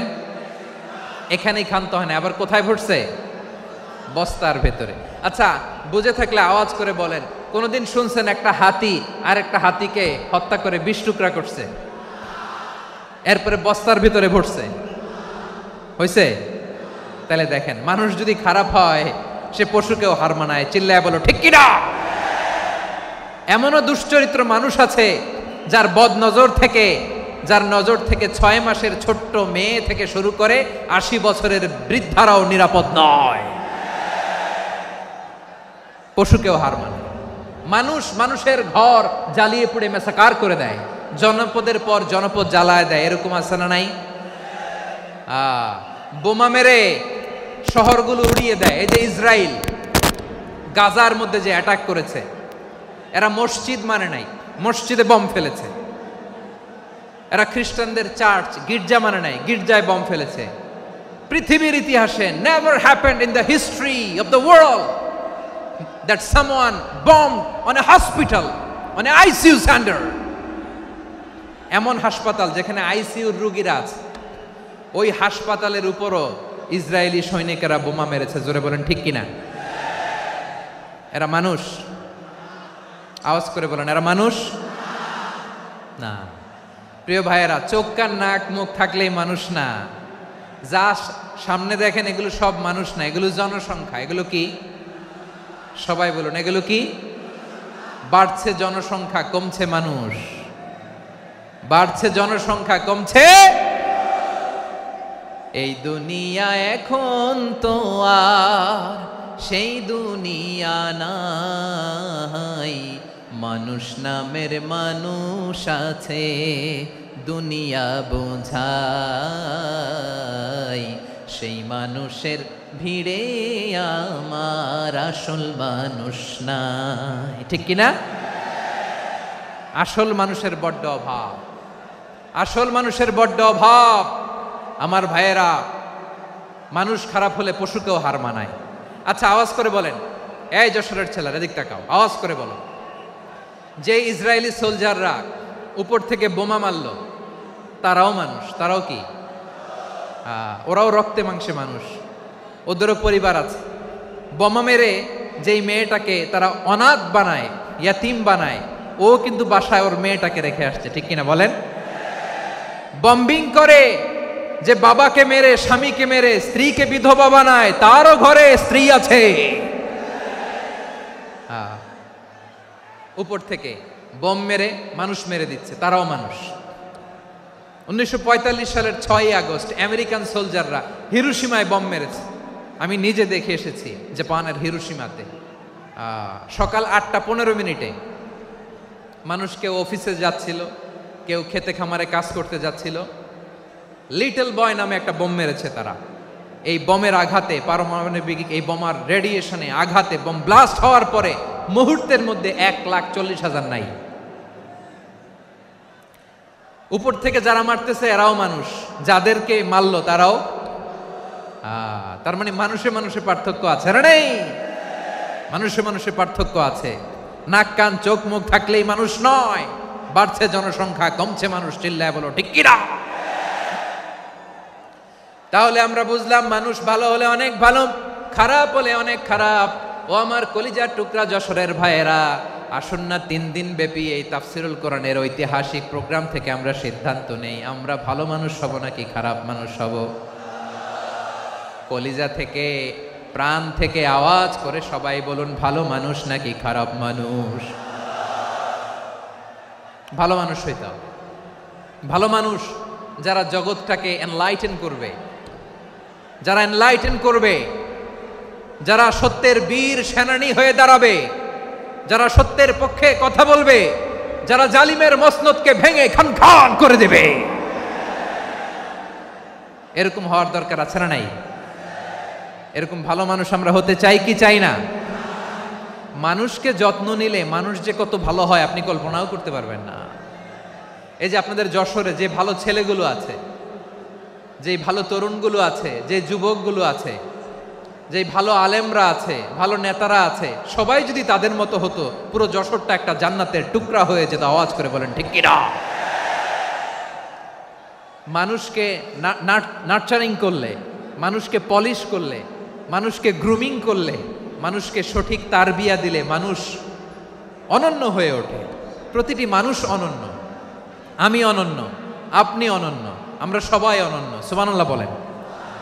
মানুষকে আল্লাহ তাআলা দিয়েছেন অসীম ক্ষমতা, অসীম ক্ষমতা। সুবহানাল্লাহ। একটা মানুষ পারে না এমন কিছু নাই, একটা মানুষ পারে না এমন কিছু নাই। বিশ্বাস করতে হবে, মানুষ যা কল্পনা করতে পারে ওইটা মানুষ করে দেখাতে পারে। যশোরের ভাইয়ের, আই রিপিট, আমি আবারও বলছি, এই চিল্লাচিল্লি করলে আমার এই গুরুত্বপূর্ণ কথা তোমরা মিস করবা, মিস করবা। কপাল পড়া হয়েও না, আওয়াজ করে কপাল পড়া হবে না। আমার দিকে তাকাও। মানুষ, মানুষ যা কল্পনা করতে পারে সেটা মানুষ করে দেখাতে পারে। তুমি তোমার কল্পনার রাজ্যকে সাজাও, তোমাকে হারাতে পারে এমন কোন শক্তি আল্লাহর জমিনে নাই। তোমার কি শক্তি, কি সম্ভাবনা তুমি জানোই না মিয়া। তুমি এদিকে তাকাও কেন? তোমার রাস্তা তো ওই দূরে। তুমি কোথায় যাবে, আল্লাহ তোমার টেনে কোথায় নিয়ে যাবে তুমি কিছুই জানো না। Plan big, dream big. কল্পনার শক্তিকে বড় করো। মানুষ যা কল্পনা করতে পারে মানুষ তা করে দেখাতে পারে। মানুষের কাছে অসাধ্য কিছু নাই মৃত্যু ছাড়া, এক্সেপ্ট ডেথ। মৃত্যু ছাড়া মানুষ সবকিছুকে জয় করতে পারে। মৃত্যু ছাড়া যে কোনো অসাধ্যকে সাধন করার ক্ষমতা মানুষকে দিয়ে দিয়েছে কে? হারার জন্য তোমার জন্মই হয় নাই, তোমার জন্ম হয়েছে জিতার জন্য, বিজয়ের জন্য তোমার জন্ম। মানুষের শুরুটাই হয় বিজয় দিয়ে। যশোর, আওয়াজ করে বলো, মানুষের শুরু হয় কি দিয়ে? আমরা যখন আমার পিতার পৃষ্ঠদেশে ছিলাম, পিতার পৃষ্ঠদেশ থেকে শুক্রাণু যখন মায়ের গর্ভদেশে যেয়ে পড়ে, কতটা শুক্রাণু ভ্রমণ শুরু করে জানো? 20 কোটি শুক্রাণু। একবার সিমেন আউট হলে সেখানে 20 কোটি শুক্রাণু থাকে, ভ্রমণ শুরু করে। ওই 20 কোটি শুক্রাণুর মধ্যে থেকে তুমি আমি আজকে এক বিকশিত শুক্রাণু মানব রূপে পৃথিবীতে এসেছি। সুবহানাল্লাহ। ওই 20 কোটি শুক্রাণুর প্রতিযোগিতায় সবাই রে পেছনে ফেলে সেদিন আমি সফল হয়েছিলাম, সেদিন আমি বিজয়ী হয়েছিলাম। সেদিন আমি এত ছোট ছিলাম, মাইক্রোস্কোপ দিয়েও আমার অস্তিত্ব টের পাওয়া যায় না। আমি এত তুচ্ছ ছিলাম, নগণ্য ছিলাম, আমার কান ছিল না, আমার চোখ ছিল না, আমার হাত ছিল না, আমার জন্য রিকমেন্ডেশন করার মতো মামু ছিল না, খালা ছিল না, কেউ ছিল না। তারপরেও ওই প্রতিযোগিতায়, ওই কম্পিটিশনে যখন আমারে কেউ হারাতে পারে নাই, আল্লাহর জমিনেও আমারে কেউ হারাতে পারে না। হারার জন্য তোমার জন্মই হয় নাই, তুমি আসছোই জিতার জন্য। সুবহানাল্লাহ। বিশ্বনবী বলেন, আন্নাসু মাআদিন কামাআদিনি যাহাবি ওয়াল ফিদ্দা খিয়ারুহুম ফিল জাহিলিয়াতি খিয়ারুহুম ফিল ইসলাম। Peoples are like mines of gold and silver. সোনার খনি, রূপার খনি, এর চেয়েও বড় খনি হচ্ছে এই মানব সম্পদের খনি। আওয়াজ করে বলেন আল্লাহু আকবার। আল্লাহ তাআলা এই সম্পদ আমাদেরকে দিছে। বিশ্বনবী বলেন, মানুষ হচ্ছে খনির মতো। খিয়ারুহুম ফিল জাহিলিয়াতি খিয়ারুহুম ফিল ইসলাম। জাহিলি যুগে যারা সেরা, ইসলামেও তারা সেরা। ইদা ফাকুহু, যদি তারা বুঝবান হয় তাহলে তাদেরকে সেরা বানায় দিবে কে? তাহলে মানুষের চেয়ে সেরা কেউ হতে পারে? মানুষের চেয়ে অনন্য কেউ হতে পারে? মানুষকে কেউ হারাতে পারে? আওয়াজ করে বলো, তোমাকে কেউ হারাতে পারবে? এই সাহস জাগছে আজকের আলোচনা থেকে। আমি তুমি অনন্য, আমাকে তোমাকে হারায় দেওয়া এত সহজ না, ঠিক কিনা? একটা কথা জীবনের সাথে সেট করে নিতে হবে, আমি জিতি নয় শিখি, আমি কখনো হারি না।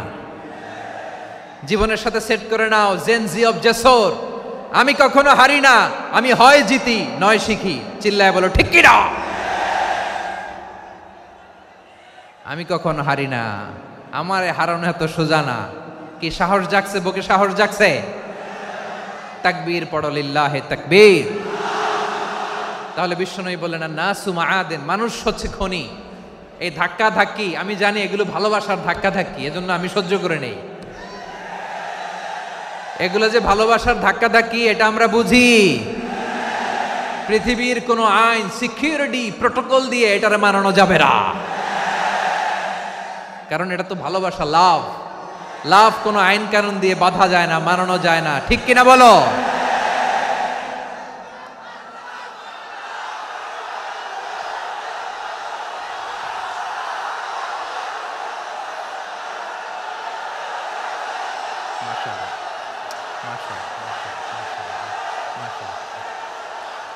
ঠিক আছে, বসুন বসুন বসুন।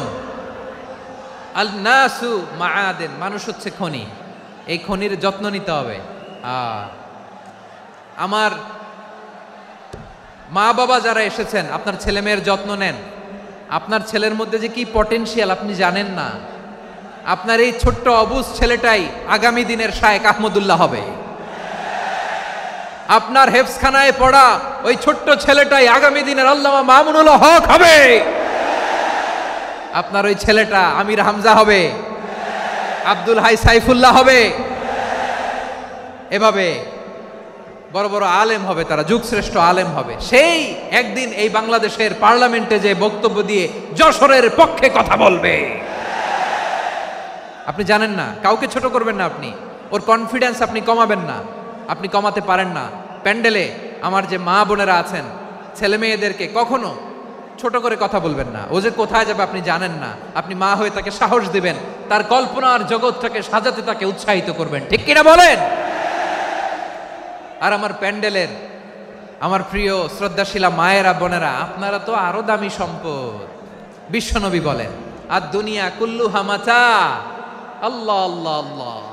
বিশ্বনবীর কথার ওজন দেখেন, আর দুনিয়া কুল্লুহা মাতা ওয়া খায়রু মাতা'আদ দুনিয়াল মারআতুস সালিহা। বিশ্বনবী বলেন, দুনিয়ায় যা দেখো সব আল্লাহর দেওয়া অ্যাসেট, মানে সম্পদ। আর এত অ্যাসেটের ভিড়ে সবচাইতে শ্রেষ্ঠ সম্পদ হচ্ছে নেককার নারী। সুবহানাল্লাহ। ভাইয়েরা, বোনের সাথে খারাপ আচরণ করো না। সন্তান মায়ের সাথে খারাপ আচরণ করো না। আমাদের মায়েরা আমাদের asset, they are our priceless asset. কারণ এই মায়েদের পেটে এসেছে আল্লাহর ওলিরা। এই মায়েদের পেটে এসেছে খান জাহান আলী। এই মায়ের পেটে এসেছে শাহজালাল ইয়ামানি। এই মায়ের পেটে এসেছে আল্লাহর সব নবীরা। নাকি নবীরা আকাশ থেকে ধপ করে জমিনে নেমে আসছে? মায়ের পেটে আসছে। এই মায়ের পেটগুলো খনি। আমার সম্মানিতা মায়েরা, বোনেরা, নিজেকে ইসলাম দিয়ে সাজান, নিজেকে ইসলাম দিয়ে সাজান, নিজেকে পবিত্র রাখুন, নিজের আব্রু ইমান ইজ্জতের হেফাজত করুন, কোরআন পড়ুন, সুন্নাহ পড়ুন। আপনি জানেন না আপনার গর্ভে কে আসছে, কোন ক্ষণজন্মা পুরুষকে আল্লাহ তাআলা আপনার গর্ভে পাঠাবে আপনি জানেন না। মায়েরা, নিজেদেরকে পবিত্র রাখুন, ইসলাম চর্চা করুন, কোরআন চর্চা করুন, নৈতিকতা দিয়ে নিজেকে সাজান। যশোরের জেনজি, নিজেদেরকে প্রস্তুত রাখো আগামীর বাংলাদেশের জন্য। নৈতিকতা, মোরালিটি, ভ্যালিউজ দিয়ে নিজেকে সাজাও, ইসলাম দিয়ে নিজেকে সাজাও, কারণ আগামীর বাংলাদেশ ইসলামের বাংলাদেশ। বাংলাদেশের আসল পরিচয় ইসলাম। বাংলাদেশের আসল পরিচয় কি? সবাই বলে না। বাংলাদেশের আসল পরিচয় কি? এই ইসলাম নিয়ে আমরা সংসদ ভবন সাজাবো, রাজি আছি না নাই? শেকড় ভুলে যাওয়া যাবে না। আমরা ধাপে ধাপে শারিয়া আইনের দিকে যাব ইনশাআল্লাহ, কিন্তু জঙ্গিবাদ দিয়ে নয়, কট্টর পন্থা দিয়ে নয়। আমরা ইন্টেলেকচুয়ালি, গ্রাজুয়ালি, ধাপে ধাপে শারিয়া আইনের দিকে মুভ করব ইনশাআল্লাহ। বলো লিল্লাহি তাকবীর। এদেশের আসল পরিচয় সবাই বলে না, আওয়াজ করে, এদেশের আসল পরিচয়। এদেশে আজান শুনে সূর্য ওঠে শহর গ্রামে, এদেশে আজান শুনে সূর্য ডুবে সন্ধ্যা নামে, এদেশে সকল কাজে সবাই বলে বিসমিল্লাহ, এদেশে ভালো কিছু দেখে শুনে হাসি মুখে সবাই বলে মাশা আল্লাহ, সুবহানাল্লাহ, সুবহানাল্লাহ, সুবহানাল্লাহ, সুবহানাল্লাহ, সুবহানাল্লাহ, সুবহানাল্লাহ, সুবহানাল্লাহ, সুবহানাল্লাহ। ও নবীন তরুণ, তোমার কিসের এত ভয়? জেনে রেখো বাংলাদেশের আসল পরিচয়। বাংলাদেশের আসল পরিচয় ইসলাম। আওয়াজ তুলে বলো, আসল পরিচয় কি? এদেশে পরস্পরে দেখা হলে দেয় সালাম, এদেশে আমজনতার হৃদয় জুড়ে পাক্কা আলাম, ঠিক কি না? এদেশে বিপদ এলে সর্বজনে সর্বক্ষণে দোয়া পড়ে ইন্না লিল্লাহ, সুবহানাল্লাহ, সুবহানাল্লাহ, সুবহানাল্লাহ, সুবহানাল্লাহ।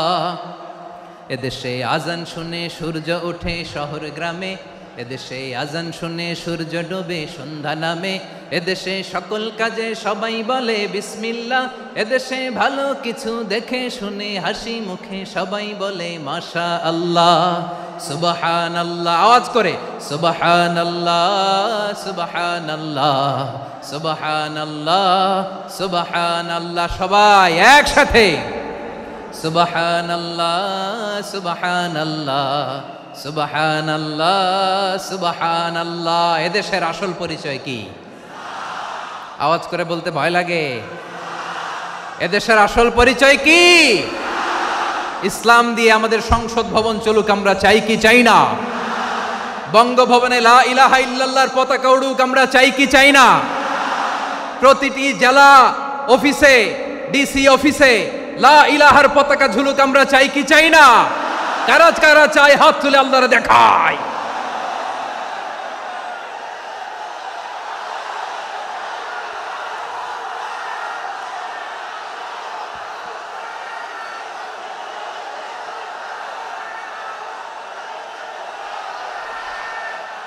মাশাআল্লাহ, মাশাআল্লাহ, মাশাআল্লাহ, মাশাআল্লাহ।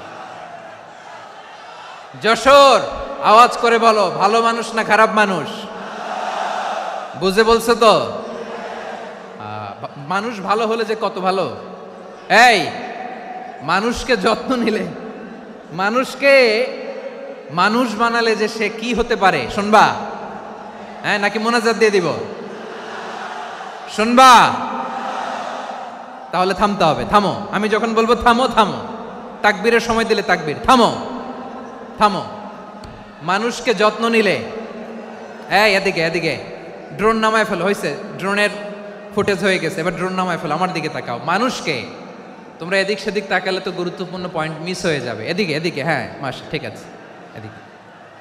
মানুষকে যত্ন নিলে মানুষের মধ্যে যারা কি পটেনশিয়াল রেখেছে, আমি জাপানের দুইটা উদাহরণ দেই। জাপানের, এই এই এভাবে এভাবে হবে, হয় বসো নয় পেছনে, কথা নাই, কথা তো বলাই যাবে না, হারাম কথা বলা আজকে, একেবারে চুপ। আজকের জন্য হারাম করে দিছে আমি, এই কিছু সময়ের জন্য একেবারে নিষিদ্ধ। জাপানের দুইটা উদাহরণ দেই, খেয়াল করে একটু শোনেন, বুঝবেন। আল্লাহ, 2022 সালে জাপানের সাথে জার্মানির খেলা, ফিফা ওয়ার্ল্ড কাপ 2022। এক পক্ষে জাপান, আরেক পক্ষে কোন দেশ? কথা শোনে নাই। এক পক্ষে কোন দেশ, আরেক পক্ষে সবাই, এক পক্ষে আরেক পক্ষে।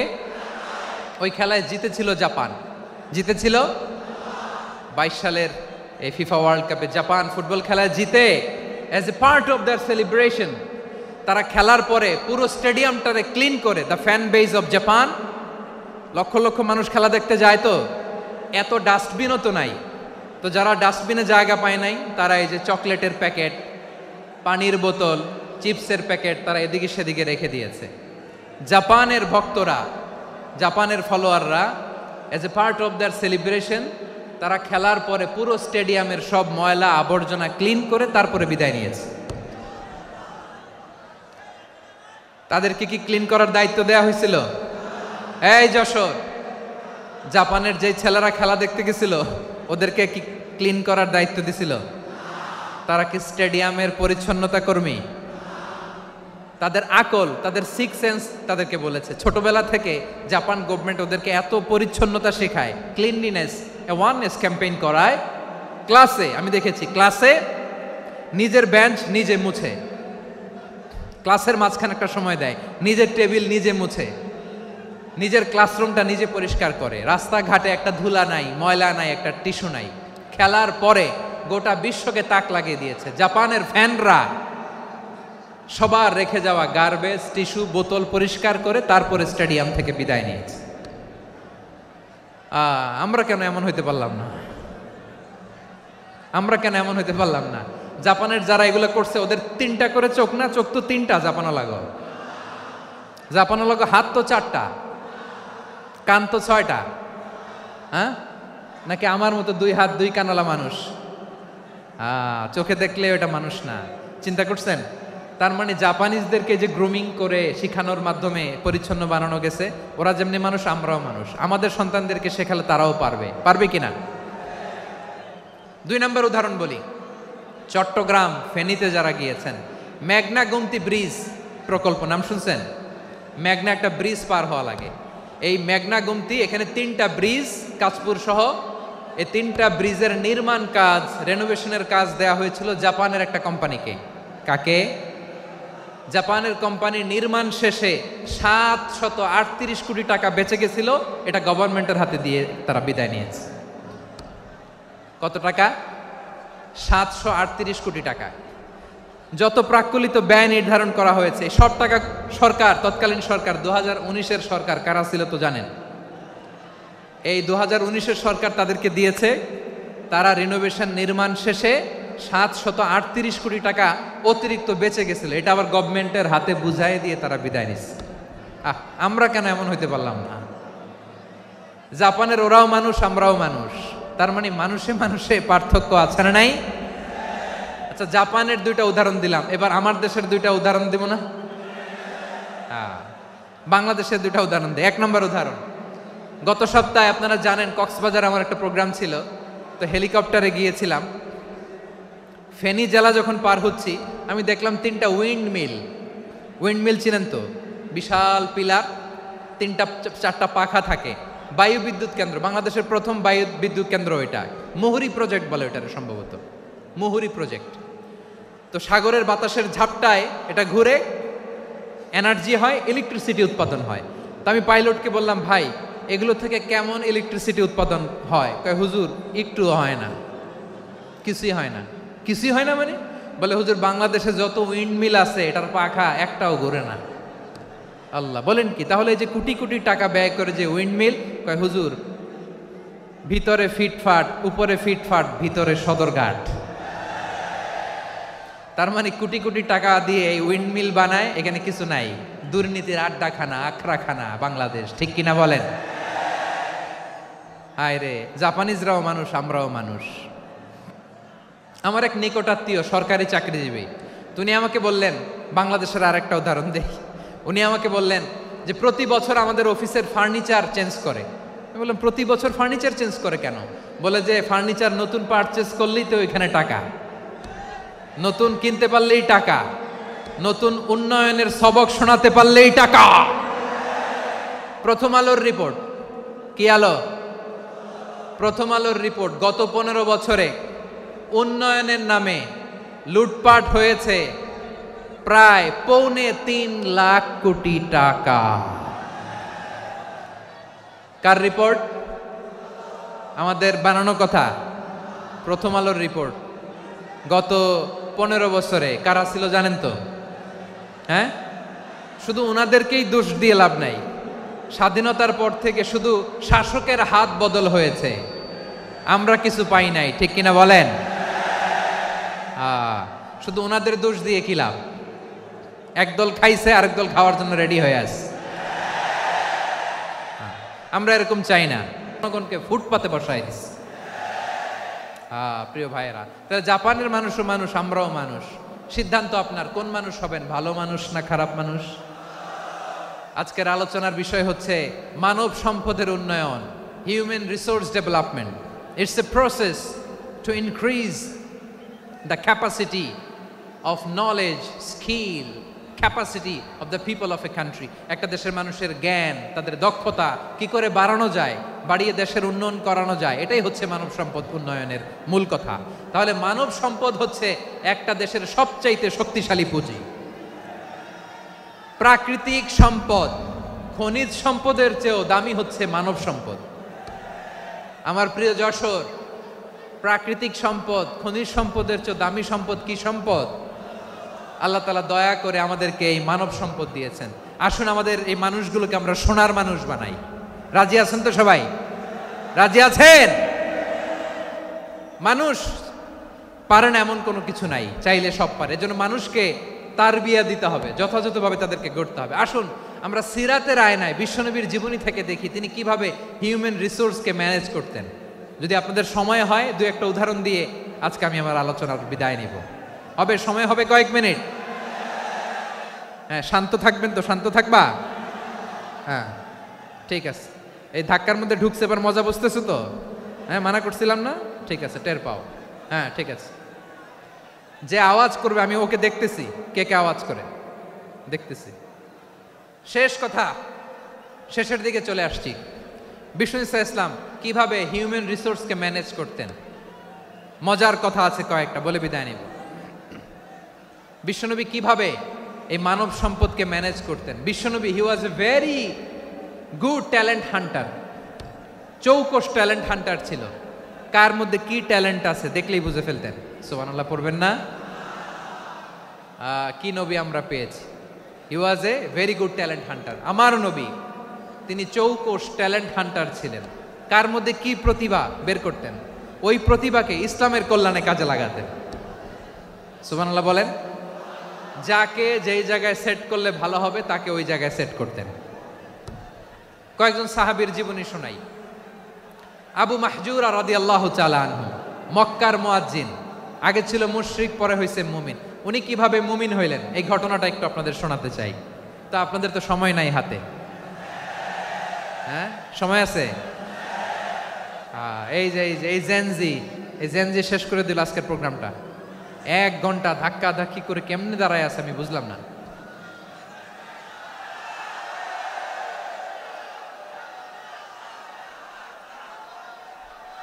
না না, তাকবির না, তাকবির না, চুপ করতে হবে। What I need, you stop, just shut up, চুপ। হ্যাঁ, ঠিক আছে, এভাবে। আবু মাহজুরা রাদিয়াল্লাহু তাআলা আনহু কিভাবে মুসলিম হলেন, আওয়াজ করে শুনেন। হুনাইনের যুদ্ধ 8ম হিজরি, বিষ্ণু ঈসা ইসলাম হুনাইনের যুদ্ধ শেষে ফিরতেছেন, পথিমধ্যে বেলাল রাদিয়াল্লাহু তাআলা আনহু, এই যে আবার কথা, আই রে আল্লাহ রে, এখানে ধাক্কা ধাক্কি কেন? চলে যাও, পেছনে যাও, যাও পেছনে যাও। কি আজীব তামাশা, যেখানে যায় এখানে ধাক্কা ধাক্কি, মারামারি, গায়ের উপরে কাঁধের উপরে শাউটিং। অনেক গুরুত্বপূর্ণ কথা পয়েন্ট করে নিয়ে আসি যে বলবো, এই শাউট করার কারণে প্রোগ্রামটাই নষ্ট করে দেয়। আসছে আমার ভালোবাসা দেখাইতে, প্রোগ্রামটাই শেষ করে দিয়ে চলে যায়। স্টপ, আবার কথা বলি, স্টপ। হুনাইনের যুদ্ধে 8ম হিজরি, কত হিজরি সবাই বলেন না একটু, কত হিজরি? 8ম হিজরিতে হুনাইনের যুদ্ধে রাসূল সাল্লাল্লাহু আলাইহি ওয়াসাল্লাম ফিরে আসতেছেন মদিনায়। পথিমধ্যে বেলাল রাদিয়াল্লাহু তাআলা আনহু আজান দিচ্ছেন। কি দিচ্ছেন? তো পাশে ছিল মুশরিকদের একটা পল্লী, কিছু মুশরিক তরুণ, কিছু অমুসলিম কিশোর, তারা আজানকে ব্যঙ্গ করতেছে, আমাদের বাংলায় মুখ ভেঙ্গানো বলে আর কি। বেলাল রাদিয়াল্লাহু তাআলা আনহু আজান দিচ্ছেন, ওই বাচ্চাগুলো মুশরিক তো, ওরা আজানকে ব্যঙ্গ করতেছে, বিকৃতি করে ওরাও আজান দিচ্ছে। উদ্দেশ্য হচ্ছে আজানকে নিয়ে ঠাট্টা করা। উদ্দেশ্য কি? ঠাট্টা করা। ব্যাপারটা মনে কষ্ট পাওয়ার মতো ব্যাপার না? কিন্তু বিশ্বনবী ওইখানে দেখেন কি খুঁজলেন। বিশ্বনবী খেয়াল করলেন অমুসলিম কিশোরদের মধ্য থেকে একটা কিশোরের গলাটা বড় দরাজ গলা, কণ্ঠটা বড় সুন্দর।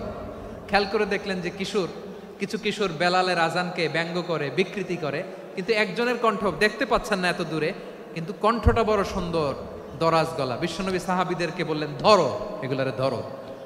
সবগুলারে ধরে বিশ্বনবীর সামনে আনা হলো। ওরা হাঁটু গেড়ে বসলো। বিশ্বনবী বললেন, তোমাদের মধ্যে কে যেন ব্যঙ্গ করে আজান দিচ্ছিল, তার গলাটা বড় উঁচু, গলার বেসটা বড় মজবুত, মেলোডিয়াস, সুমধুর কণ্ঠ। কে? আবু মাহজুরা বলে, আমার বন্ধুরা সবাই আমার দিকে আঙ্গুল দেখায়, আমি পড়ে গেছি বিপদে। রাসূল সাল্লাল্লাহু আলাইহি ওয়াসাল্লাম বাকি অমুসলিম তরুণদেরকে ছেড়ে দিলেন, বললেন তোমরা যাও। এবার আবু মাহজুরারে পাইছে। আবু মাহজুরার চুলের মধ্যে হাত দিলেন বিশ্বনবী, মাথায় হাত দিয়ে বললেন, এবার আজান দাও দেখি। আবু মাহজুরা বলে, আমি তো আজান দিতে জানি না, কারণ আমি তো বেলালেরটা শুইনা দিছি, আমার তো মুখস্থ নাই, আমি তো আজান দিতে জানি না। বিশ্বনবী বললেন, জানো না? তাহলে আসো আমি তোমারে শিখাই দেই। সুবহানাল্লাহ পড়েন। আবু মাহজুরা হাঁটু গেড়ে বসে, বিশ্বনবীর মোবারক হাত আবু মাহজুরার চুলের মধ্যে। বিশ্বনবী আজানের মুআল্লিম আবু মাহজুরাকে বলতেছে, ঠিক আছে তোমারে শিখাই দিচ্ছি, আমি যা যা বলবো আমার সাথে সাথে বলো, পারবা? আবু মাহজুরা বলে, পারবো। বিশ্বনবী আজান দিচ্ছেন মাথায় হাত দিয়ে, আল্লাহু আকবার, আল্লাহু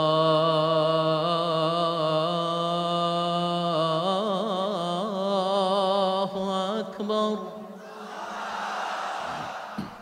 আবু মাহজুরা এই বাক্যটা পড়লেন।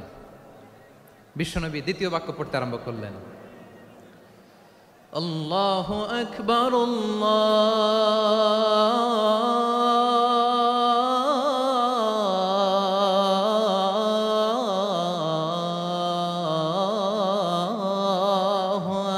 আকবার। আবু মাহজুরা এই বাক্যটাও বললেন। বিশ্বনবী আবু মাহজুরার মাথার মধ্যে হাত দিয়ে তৃতীয় বাক্য পড়লেন, আশহাদু আল্লা ইলাহা ইল্লাল্লাহ,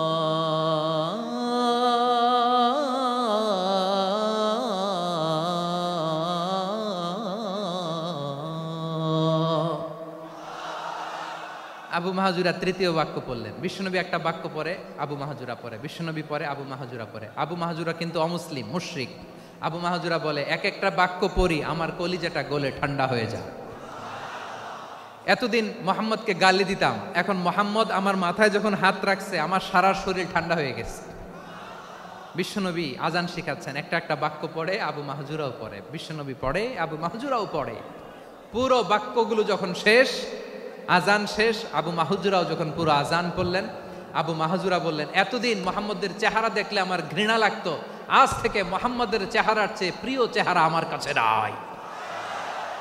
আবু মাহজুরা বললেন, ও মুহাম্মদ, আজানের বাক্য তো আপনি আমারে শেখালেন, এখানেই শেষ করবেন না, আপনি আমারে পড়ায় দেন লা ইলাহা ইল্লাল্লাহু মুহাম্মাদুর রাসূলুল্লাহ সাল্লাল্লাহু আলাইহি ওয়াসাল্লাম। বিশ্বনবীর সাথে দাঁড়িয়ে উনি শাহাদা পড়ে মুসলমান হয়ে গেলেন। এবার আবু মাহজুরা বলে, ইয়া রাসূলুল্লাহ, ইয়া হাবিবাল্লাহ, আমি মুমিন হয়েছি, মুসলমান হয়েছি, আপনার কাছ থেকে আজান শিখার সৌভাগ্য আমি লাভ করেছি গো নবী। আমার কণ্ঠের বড় তারিফ করেছেন আপনি, আমার আজানকে আপনি পছন্দ করেছেন। একটা জিনিস আপনার কাছে চাই, আপনি আমাকে মক্কার মসজিদুল হারামের মুয়াজ্জিন হিসেবে অ্যাপয়েন্ট করে দে। বিষ্ণু ইসা ইসলাম বললেন, যাও আবু মাহজুরা, আমি তোমাকে পৃথিবীর শ্রেষ্ঠতম মসজিদ মক্কার মসজিদুল হারামের মুয়াজ্জিন হিসেবে অ্যাপয়েন্ট করে দিলাম। দেখছেন কিভাবে ট্যালেন্ট হান্টিং করতে হয়, কিভাবে হিউম্যান রিসোর্স মানব সম্পদকে ব্যবহার করতে হয়। আসছিল আজানকে ভেঙাইতে, আসছিল কেন? আজানকে ব্যঙ্গ করার জন্য, বিকৃত করার জন্য। আজানকে বিকৃত করতে যে ইসলামের সবচেয়ে শ্রেষ্ঠ মসজিদের মুয়াজ্জিন হয়ে গেল। পড়েন সুবহানাল্লাহ। হযরত আবু মাহজুরা রাদিয়াল্লাহু তাআলা আনহু ওনার এই সুললিত কণ্ঠ ব্যবহার করে মসজিদুল হারামে এত সুন্দর করে আল্লাহু আকবার বলে আজান দিতেন, মানুষগুলোর, মুসল্লিগুলোর, মক্কাবাসীর হৃদয়কে তিনি বিগলিত করে দিতেন, মানুষের হৃদয়কে ঠান্ডা হয়ে যেত। শুধু এখানেই শেষ না আমার যশোরের ভাইয়েরা, বিশ্বনবী যখন সাইয়েদনা আবু মাহজুরা রাদিয়াল্লাহু তাআলা আনহুকে আজান শিখাচ্ছিলেন, বলেন তো বিশ্বনবীর হাতটা কোথায় ছিল? আবু মাহজুরার মাথার সামনে, এই চুলের উপরে ছিল। আবু মাহজুরা ওই স্মৃতিটাকে ধারণ করবার জন্য, ওই স্মৃতিকে বহন করার জন্য বিশ্বনবীর মোবারক হাত আবু মাহজুরার কপালের চুলের যেই জায়গায় লেগেছে, মৃত্যুর আগের দিন পর্যন্ত আবু মাহজুরা মাথার ওই চুলে কোনোদিন ছুরি আর কামার লাগায় নাই, সেখানে কেচি লাগায় নাই, চুলের মধ্যে খুর লাগায় নাই। আবু মাহজুরা ডান দিকের চুল কাটতো, বাম দিকের চুল কাটতো, পেছনের চুল কাটতো, সামনের চুল কাটতো না। আবু মাহজুরা রাদিয়াল্লাহু তাআলা আনহুর সামনের চুলগুলো বড় হতে হতে যখন এত বড় হয়ে যায়, তিনি চুলগুলো পেঁচিয়ে মাথার মধ্যে রাখতেন, তারপরে তিনি পাগড়ি পরতেন। সবাই জিজ্ঞেস করতো, আবু মাহজুরা, এটা আবার কেমন স্টাইল? দেখতে তোমারে কি বিদঘুটে লাগে? কেমন অড লাগে? কেমন খারাপ দেখা যায়? মক্কায় এমন কোনো মানুষ তো দেখি নাই, ডানে চুল কাটে, বায়ে চুল কাটে, পেছনে চুল কাটে, সামনে কাটে না। ওরে আবু মাহজুরা, কেমন দেখা যায় তোমারে? তুমি সামনের চুল কাটো না কেন? আবু মাহজুরা বলে, আমি হাঁটু গেড়ে পেয়ারা নবীর সামনে বসেছিলাম, আমার এই মাথার চুলের মধ্যে মোবারক হাত লাগিয়ে বিশ্বনবী নিজে আমাকে আজানের প্রতিটা বাক্য শিক্ষা দিয়েছেন। বিশ্বনবীর মোবারক হাত, পবিত্র হাত আমার মাথার চুলের যেই জায়গায় লেগেছে, আমি চাই ওই চুলগুলা নিয়ে আমি আমার কবরের ভিতরে যাব। সাইয়েদনা আবু মাহজুরা রাদিয়াল্লাহু তাআলা আনহু ইন্তেকালের আগের পর্যন্ত মাথার সামনের চুলগুলা কাটে নাই, মাথার সামনের চুল তিনি কাটেন নাই। সুবহানাল্লাহ বিহামদি। কেমন ভালোবাসতেন বিশ্বনবী সাহাবীদেরকে, সাহাবারা কেমন ভালোবাসতেন বিশ্বনবীকে। সামনের চুলগুলো বড় হতে হতে এত বড় ছিল, পেঁচিয়ে রেখে পাগড়ি পরতেন, কাটতেন না। নবীর হাত লেগেছিল। সুবহানাল্লাহ পড়েন। তাহলে what is the lesson? Moral of the story কি? মোরাল অফ দ্য স্টোরি হচ্ছে, আসছিল আজানকে ব্যঙ্গ করার জন্য, বিকৃত করার জন্য, হয়ে গেল মসজিদুল হারামের মুয়াজ্জিন। দেখেন বিশ্বনবী একটা খারাপ সিচুয়েশনের মধ্যে থেকে কি ভালো জিনিস বের করে আনলেন। আমি যে শুরুতে বলেছি কিভাবে তিনি হিউম্যান রিসোর্সকে ডেভেলপ করেছেন, ম্যানেজ করেছেন। তিনি যে চৌকুশ ট্যালেন্ট হান্টার ছিল, দেখেন সবার মধ্যে থেকে এর বাছাই করে মুয়াজ্জিন বানাই দিয়েছেন। সুবহানাল্লাহ পড়েন। তার মানে এই না সবাইরে ধরে ধরে উনি মুয়াজ্জিন বানাইছেন। যার যেই ট্যালেন্ট আছে তাকে ওই কাজে অ্যাসাইন করেছেন। যার যেই প্রতিভা আছে তার প্রতিভাকে ইসলামের কাজে লাগিয়েছেন। সুবহানাল্লাহ পড়েন। যায়েদ বিন সাবিত রাদিয়াল্লাহু তাআলা আনহু নাম শুনেছেন? যশোর, কথা বেরোয় না। যদি জিগায় সালমান খানের নাম শুনছেন, সবাই হাত তুলবে, জি হুজুর শুনছি, মানে সব দেখা শেষ। সালমান খান, আমির খান, অমুক খান, সব খান মুখস্থ, কিন্তু জায়েদ বিন সাবেতের নাম মুখস্থ নাই মুসলমানদের। যেই সাহাবী মাথার সামনের চুল কাটে নাই, মসজিদুল হারামের মুয়াজ্জিন বানাইছেন বিশ্বনবী, সাহাবীর নাম কি? খায়া ফেলাইছে, স্লোগানের সাথে খায়া ফেলাইছে। আবু মাহজুরা, কি নাম? আবু মাহজুরা আল জুমাহি রাদিয়াল্লাহু তাআলা আনহু। এই নামটা আজকে নিয়ে যাইতে হবে যশোর।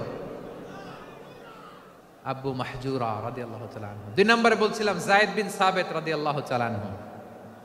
বিশ্বনবী দেখলেন মদিনার এই আনসারী সাহাবী হাইলি ট্যালেন্টেড, ইন্টেলেকচুয়াল, মেরিটোরিয়াস, জ্ঞানের প্রতি তার আকর্ষণ, মারাত্মক আকর্ষণ। বিশ্বনবী তাকে দায়িত্ব দিলেন, কোরআন যা নাজিল হয় তুমি লিখো, কাতিবুল ওয়াহি বানায় দিলেন। সুবহানাল্লাহ। যায়েদ বিন সাবিতরে আবার আজান শিখান নাই, কারণ তার মধ্যে বিশ্বনবী প্রতিভা দেখেছেন, একাডেমিক প্রতিভা। বিশ্বনবীর একাডেমিক প্রজেক্টগুলো তিনি হ্যান্ডেল করতেন। যায়েদ বিন সাবিত ছিল বিশ্বনবীর ব্যক্তিগত সচিব। কি ছিল? ব্যক্তিগত সচিব। বোঝেন নাই? বিশ্বনবীর ব্যক্তিগত সচিব এবং দোভাষী। ইহুদিরা কিছু লিখে দিলে এটার অর্থ বিশ্বনবীরে বুঝায় দিতেন, আবার ইহুদিদের কাছে কিছু লিখতে হলে তিনি লিখে দিতেন। বিশ্বনবী একদিন বললেন, ইন্নী ওয়াল্লাহি মা আমানু ইয়াহুদা আলা কিতাব।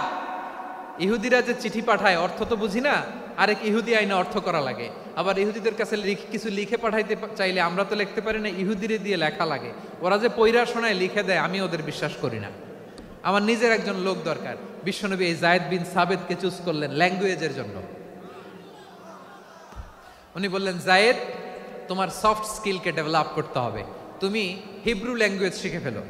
যায়েদ বিন সাবিত বলল, বিশ্বনবীর মোটিভেশন আর ইন্সপিরেশন পেয়ে আমি 15 দিনে ইহুদিদের এই হিব্রু ল্যাঙ্গুয়েজ শিখে ফেললাম।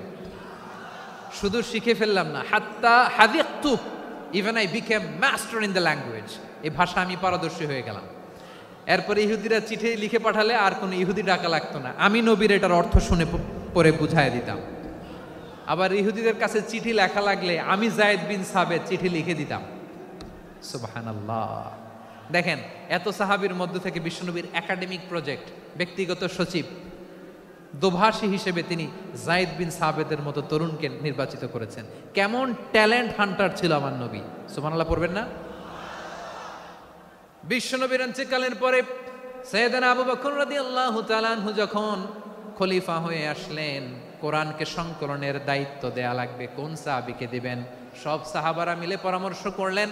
সাইয়েদনা আবু বকর, ওমর সবাই মিলে বিশাল কোরআন সংকলনের গুরু দায়িত্ব বিশ্বনবীর ব্যক্তিগত সচিব, বিশ্বনবীর দোভাষী, বিশ্বনবীর সিলেক্ট করাই লোক যায়েদ ইবনে সাবিত রাদিয়াল্লাহু তাআলা আনহুকে দিয়েছে। কোরআনের কপি তো আজকে এখানে রাখে নাই। এই যে আজকের যে কোরআন পড়েন, এটা আগে এরকম ছিল না। কোরআন নাজিল হলে সাহাবারা চামড়ার, ওটের চামড়ায় লিখে ফেলতো, ওটের চ্যাপ্টা হাড্ডির মধ্যে লিখে ফেলতো, গাছের গুড়ির মধ্যে লিখে ফেলতো, বিভিন্ন জনের কাছে ছড়ানো ছিটানো ছিল। আবু বকর রাদিয়াল্লাহু তাআলা আনহু একসাথে করলেন, পরবর্তীতে উসমান রাদিয়াল্লাহু তাআলা আনহু একসাথে করলেন। 114 সূরার এখন এই মুসহাফ, এই কম্পাইলেশন, এই কপি আমরা পেয়েছি, যার হিউজ কন্ট্রিবিউশন ছিল। এই পুরো কোরআন কম্পাইলেশনের প্রজেক্ট ম্যানেজার ছিল যায়েদ বিন সাবিত রাদিয়াল্লাহু তাআলা। কোরআন কম্পাইলেশনের প্রজেক্ট ম্যানেজার। দেখেন, ওনারে মাথায় হাত দিয়ে আজান শিখায় নাই। সুবহানাল্লাহ কইবেন না? তাহলে প্রথম সাহাবী আবু মাহজুরাকে মুয়াজ্জিন বানাইলেন, যায়েদ বিন সাবিতকে ব্যক্তিগত সচিব আর দোভাষী বানালেন, মুসআব ইবনে উমাইর রাদিয়াল্লাহু তাআলা আনহুকে ইসলামের প্রথম অ্যাম্বাসেডর বানালেন। তাহলে তৃতীয় নাম্বার একজন সাহাবীর নাম বলছি, মুসআব ইবনে উমাইর। মুসআব কি নাম? নামটা কেমন লাগে? এই কয়েকজনের ভাল লাগে, বাকিদের ভাল লাগে না? ভাল লাগে? এই এই আর কয়েকটা মিনিট দেওয়া যাবে না আমাকে আল্লাহর রাস্তে? হ্যাঁ, ঠিক আছে। আমি তোমাদেরকে ভালোবাসা দেখাবো, দোয়া করব, যদি চুপ থাকো, একেবারে চুপ, কষ্ট সহ্য করো। বাকিরা যা সওয়াব পাবে তোমরা ডবল পাবা, যেহেতু কষ্ট বেশি, কিন্তু চুপ। 3 নম্বর সাহাবীর নাম মুসআব।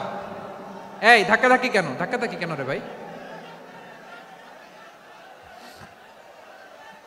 না না না, এরকম হইলে আসবো না যশোর, আমি আর আসবো না। হয় পিছনে চলে যাও, নাহলে চুপ, ধাক্কাধাক্কি নেই। 3 নম্বর সাহাবীর নাম মুসআব। কি নাম? He was the first ambassador in Islam. ইসলামের প্রথম ডিপ্লোম্যাট, প্রথম কূটনৈতিক, ইসলামের প্রথম কূটনৈতিক, ইসলামের প্রথম ডিপ্লোম্যাট, প্রথম অ্যাম্বাসেডর মুসআব ইবনে উমাইর। মক্কার তরুণ যুবক, উনি পারফিউম লাগাইলে মানুষ দেখলেই বুঝতো এটা মুসআব লাগাইছে। এমন ড্যাশিং ফেসের ছিল, এমন স্মার্ট ড্যাশিং ফেস, এমন পার্সোনালিটির মানুষ ছিল মুসআব রাদিয়াল্লাহু তাআলা আনহু। কারণ যিনি ইসলামের স্পোকম্যান হবেন, মুখপাত্র হবেন, তার স্মার্ট হওয়ার দরকার আছে না নাই? আকাবার প্রথম শপথ যখন হলো, তাদের সাথে বিষ্ণু ঈসা ইসলাম মদিনাতে একজন মুখপাত্র পাঠালেন, ডিপ্লোম্যাটকে পাঠালেন, অ্যাম্বাসেডর অফ ইসলাম। তিনি হচ্ছেন মুসআব ইবনে উমাইর। পড়েন সুবহানাল্লাহ। বিশ্বনবী দেখলেন সে অনেক স্মার্ট, তার ডেডিকেশন আছে, সিনসিয়ারিটি আছে, এবং মদিনায় যে আউস খাজরাজ গোত্রের নেতাদের সাথে ডিল করতে হবে, ইহুদিদের সাথে ডিল করতে হবে, ওখানে একজন পাক্কা জানু খেলোয়াড়ের দরকার আছে না নাই? মুসআব ইবনে উমাইর রাদিয়াল্লাহু তাআলা আনহু, ওনাকে বিষ্ণু ঈসা ইসলাম চুজ করলেন। এবং বিষ্ণু ঈসা ইসলামের এই চুজিংটা, এই সিলেকশনটা এত সুন্দর ছিল, তিনি মদিনাতে যে বিশ্বনবী আসার আগেই মদিনার জমিনকে তিনি উর্বর করে ফেলছেন। প্রতিটা ঘরে ঘরে কালিমার দাওয়াত তিনি পৌঁছায় দিচ্ছেন। জুমার বিধান নাজিল হয়েছে, কিন্তু মক্কায় পরিবেশ নাই জুমা পালনের। বিষ্ণু ঈসা ইসলাম একজনকে দিয়ে খবর পাঠালেন, যাও মদিনায় মুসাবকে যে বলো, মুসাব তো আমার শিক্ষক, আমার স্পোকম্যান, মদিনাতে যেন তারা জুমা কায়েম করে। বিশ্বনবীর আগেই মুসাব মদিনার মুসলিমদেরকে নিয়ে মদিনায় প্রথম জুমা কায়েম করে ফেলছে। কোন সুবহানাল্লাহ। ডিপ্লোম্যাটদের কেমন হইতে হয়, অ্যাম্বাসেডারের কেমন হইতে হয়, মুসআব রাদিয়াল্লাহু তাআলা আনহুর কাছ থেকে শিখে নাও। মুসআব নামটা কেমন লাগে? যশোর যাদের সন্তান হবে, ছেলে সন্তান, আমার রাস্তায় পাইলে সবাই জিজ্ঞেস করে, হুজুর একটা নাম দেন, আমার ছেলে হবে। যশোরবাসীর জন্য আমি একটা নাম দিয়ে দিলাম, নাম রাখতে হবে মুসআব। কি নাম? নামটা যাদের ভাল লাগে, ছেলে সন্তান অনাগত আসবে, মনে চাইলে নাম রেখে দিবেন মুসআব রাদিয়াল্লাহু তাআলা আনহুর নামে মুসআব। তাহলে মুসআব রাদিয়াল্লাহু তাআলা আনহুকে বিশ্বনবী ল্যাঙ্গুয়েজ শিখান নাই, সফট স্কিল শিখান নাই। যায়েদ রাদিয়াল্লাহু তিনি হিব্রু ল্যাঙ্গুয়েজ শিখেছেন, সুরিয়ানি শিখেছেন, কিন্তু মুসআবকে তিনি বানিয়েছেন the spokesman of Islam, the first diplomat, the ambassador of Islam. সুবহানাল্লাহ পড়বেন না? আব্দুল্লাহ ইবনে আব্বাস রাদিয়াল্লাহু তাআলা আনহু বিশ্বনবীর কাজিন, চাচাতো ভাই। আবার মাইমুনা রাদিয়াল্লাহু তাআলা আনহু, মাইমুনা নবীর স্ত্রী, তিনি ছিলেন আব্দুল্লাহর আপন খালা। তো নবীর বউ যদি ওনার খালা হয়, নবী তার কি? বুঝে নাই, নবী তার কি? খালু। তাহলে সম্পর্ক অনেক গভীর, কাজিন আবার খালু। ছোট্ট মানুষ, তাই রাতে মাঝে মাঝে ঘরে থাকতো। বিশ্বনবী দেখলেন আব্দুল্লাহ যেহেতু আমার ঘরে ঢুকতে পারে, আব্দুল্লাহরে এই উম্মতের বড় শিক্ষাবিদ বানাইতে হবে। কথা বোঝে নাই? আব্দুল্লাহকে কি বানাইতে হবে? শিক্ষাবিদ, এডুকেটর অফ দিস উম্মা, এই উম্মার শিক্ষাবিদ বানাইতে হবে। তাই আব্দুল্লাহ ইবনে আব্বাসকে বিশ্বনবী হাতে কলমে শিক্ষা দিয়েছেন। আহারে, আর এরপরে যে কি ভাষা আসবে তোমাদের জন্য আমার মুখ থেকে আমি নিজেও জানি না। 1 ঘন্টা যাবত ধাক্কা ধাক্কি মারামারি। তো আসতে বলছে কে তোমাকে? পেছনে চলে যাও, জায়গা না পেলে। পুরো প্রোগ্রামটাই নষ্ট করে দিল।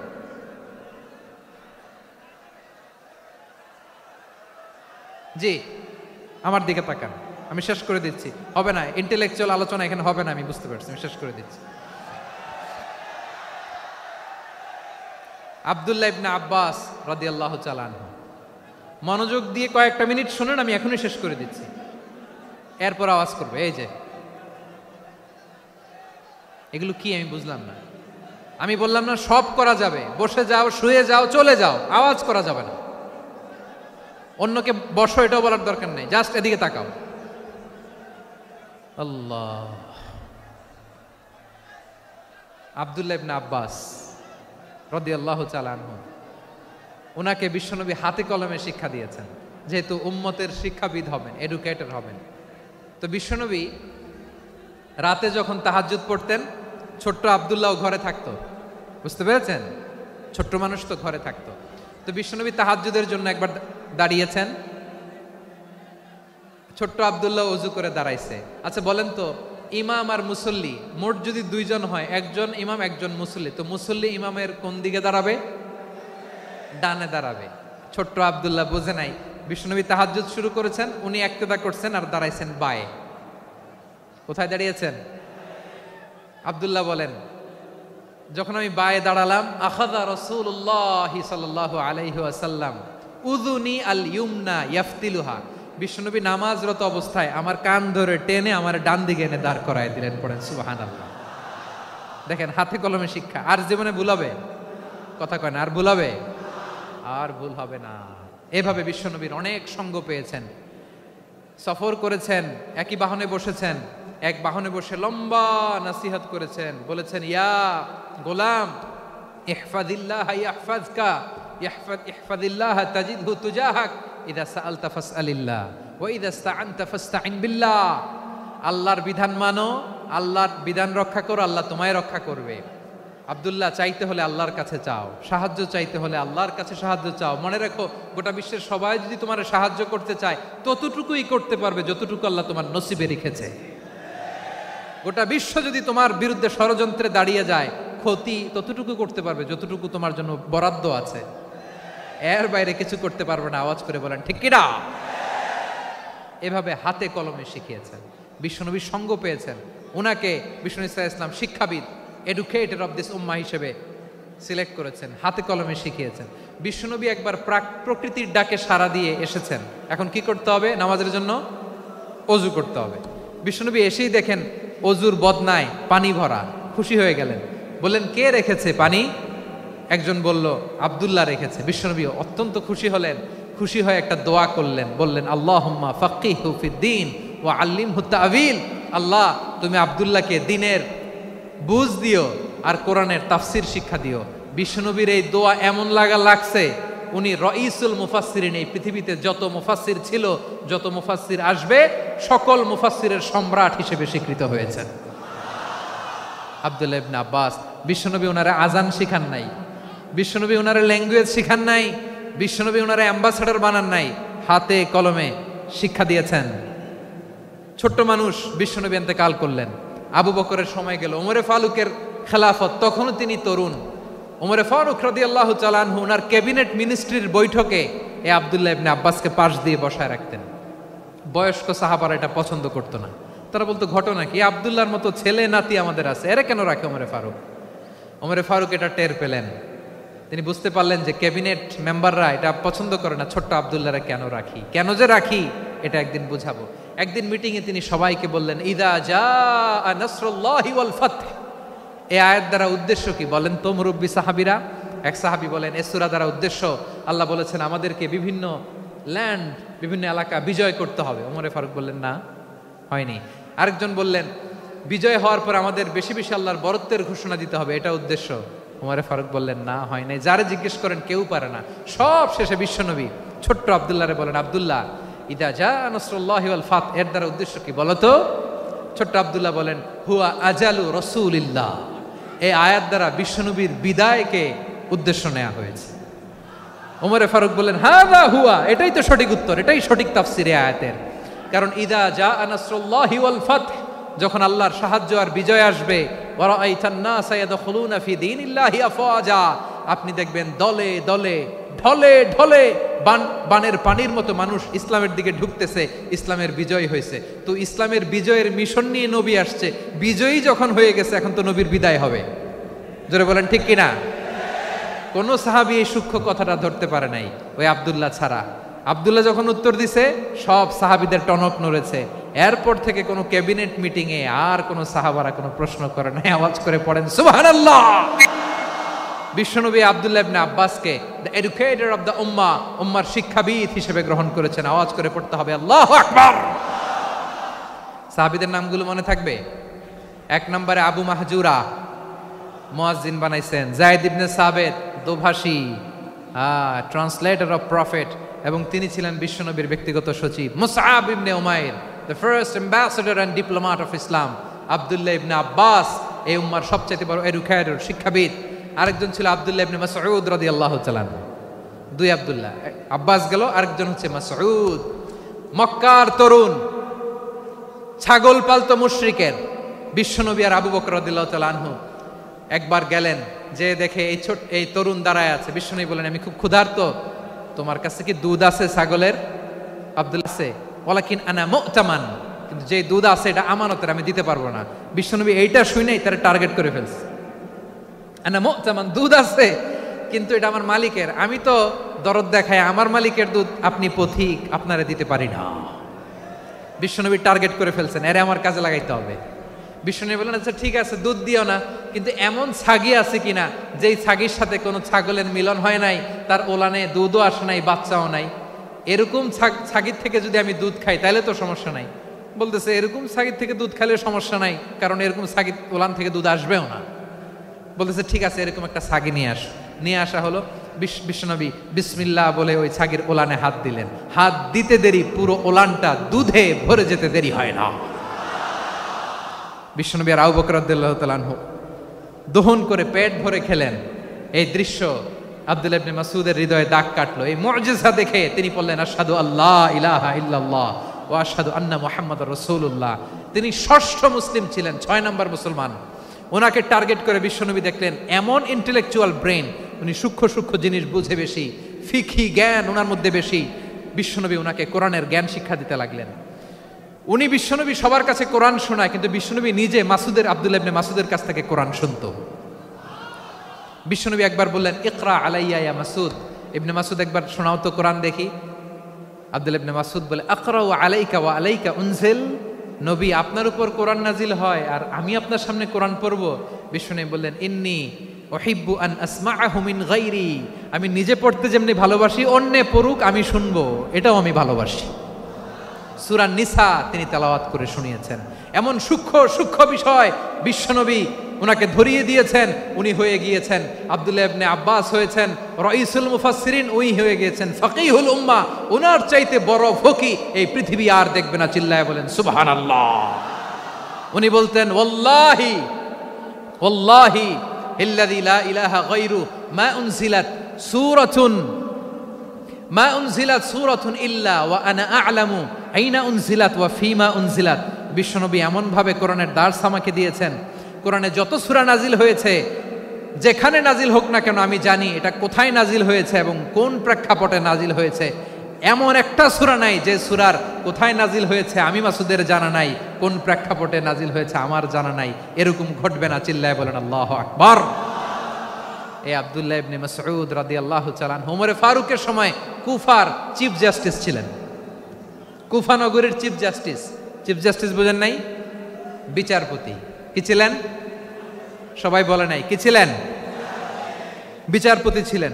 এবং ওনার যে ফিকহি জ্ঞানের ধারা, এটাই আলকামা, ইব্রাহিম আন-নাখাই, হাম্মাদ ইবনে সুলাইমান হয়ে ইমাম আবু হানিফা পর্যন্ত পৌঁছেছে। এবং ওনার ফিকহি জ্ঞানের ধারাই হানাফি মাযহাবে অ্যাকসেপ্ট হয়েছে। আজও এগুলো হানাফি মাযহাবে চর্চিত হয়। হানাফি মাযহাবের সব ফিক আব্দুল্লাহ ইবনে মাসউদের ফিকহি জ্ঞানের ধারা থেকে নেওয়া হয়েছে। চিল্লায় পড়েন সুবহানাল্লাহ। তাহলে উনাকে বিশ্বনবী বানিয়েছেন জুরিস্ট, আইনবিদ, ফকিহ। উনারে আজান শিখান নাই। হিউম্যান রিসোর্স ডেভেলপমেন্ট কিভাবে করবেন, মানব সম্পদের উন্নয়ন কিভাবে করতে হয়, কিভাবে যার যেখানে প্রতিভা কাজে লাগাতে হয় উনি দেখিয়েছেন। সুবহানাল্লাহ পড়বেন না? খালিদ বিন ওয়ালিদ নাম শুনছেন? কে কে শোনেন নাই হাত তোলেন। কি ছিলেন? বীর যোদ্ধা ছিলেন খালিদ বিন ওয়ালিদ। কিন্তু তিনি ইসলাম ধর্ম গ্রহণ করেছেন অনেক দেরিতে, 8ম হিজরিতে। তার মানে 8ম হিজরির আগে উনি মুশরিকদের পক্ষে লড়াই করেছেন। ওনার হাতে কত মুসলিম সাহাবী যে নিহত হয়েছে হিসাব নাই। বিশ্বনবী টার্গেট করে রাখছে, তুমি আমাদের মুসলিমদের এত ক্ষতি করলা, তুমি যখন মুসলমান হবা তোমার দিয়ে আমি এমন কাম করামু যে এটা আর কেউ করতে পারবে না। সুবহানাল্লাহ নাই? যশোর ক্লান্ত হয়ে গেছে।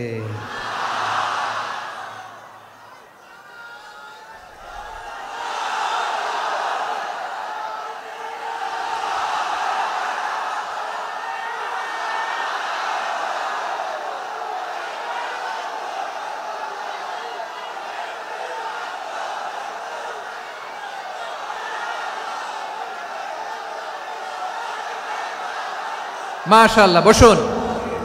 বসুন বসুন।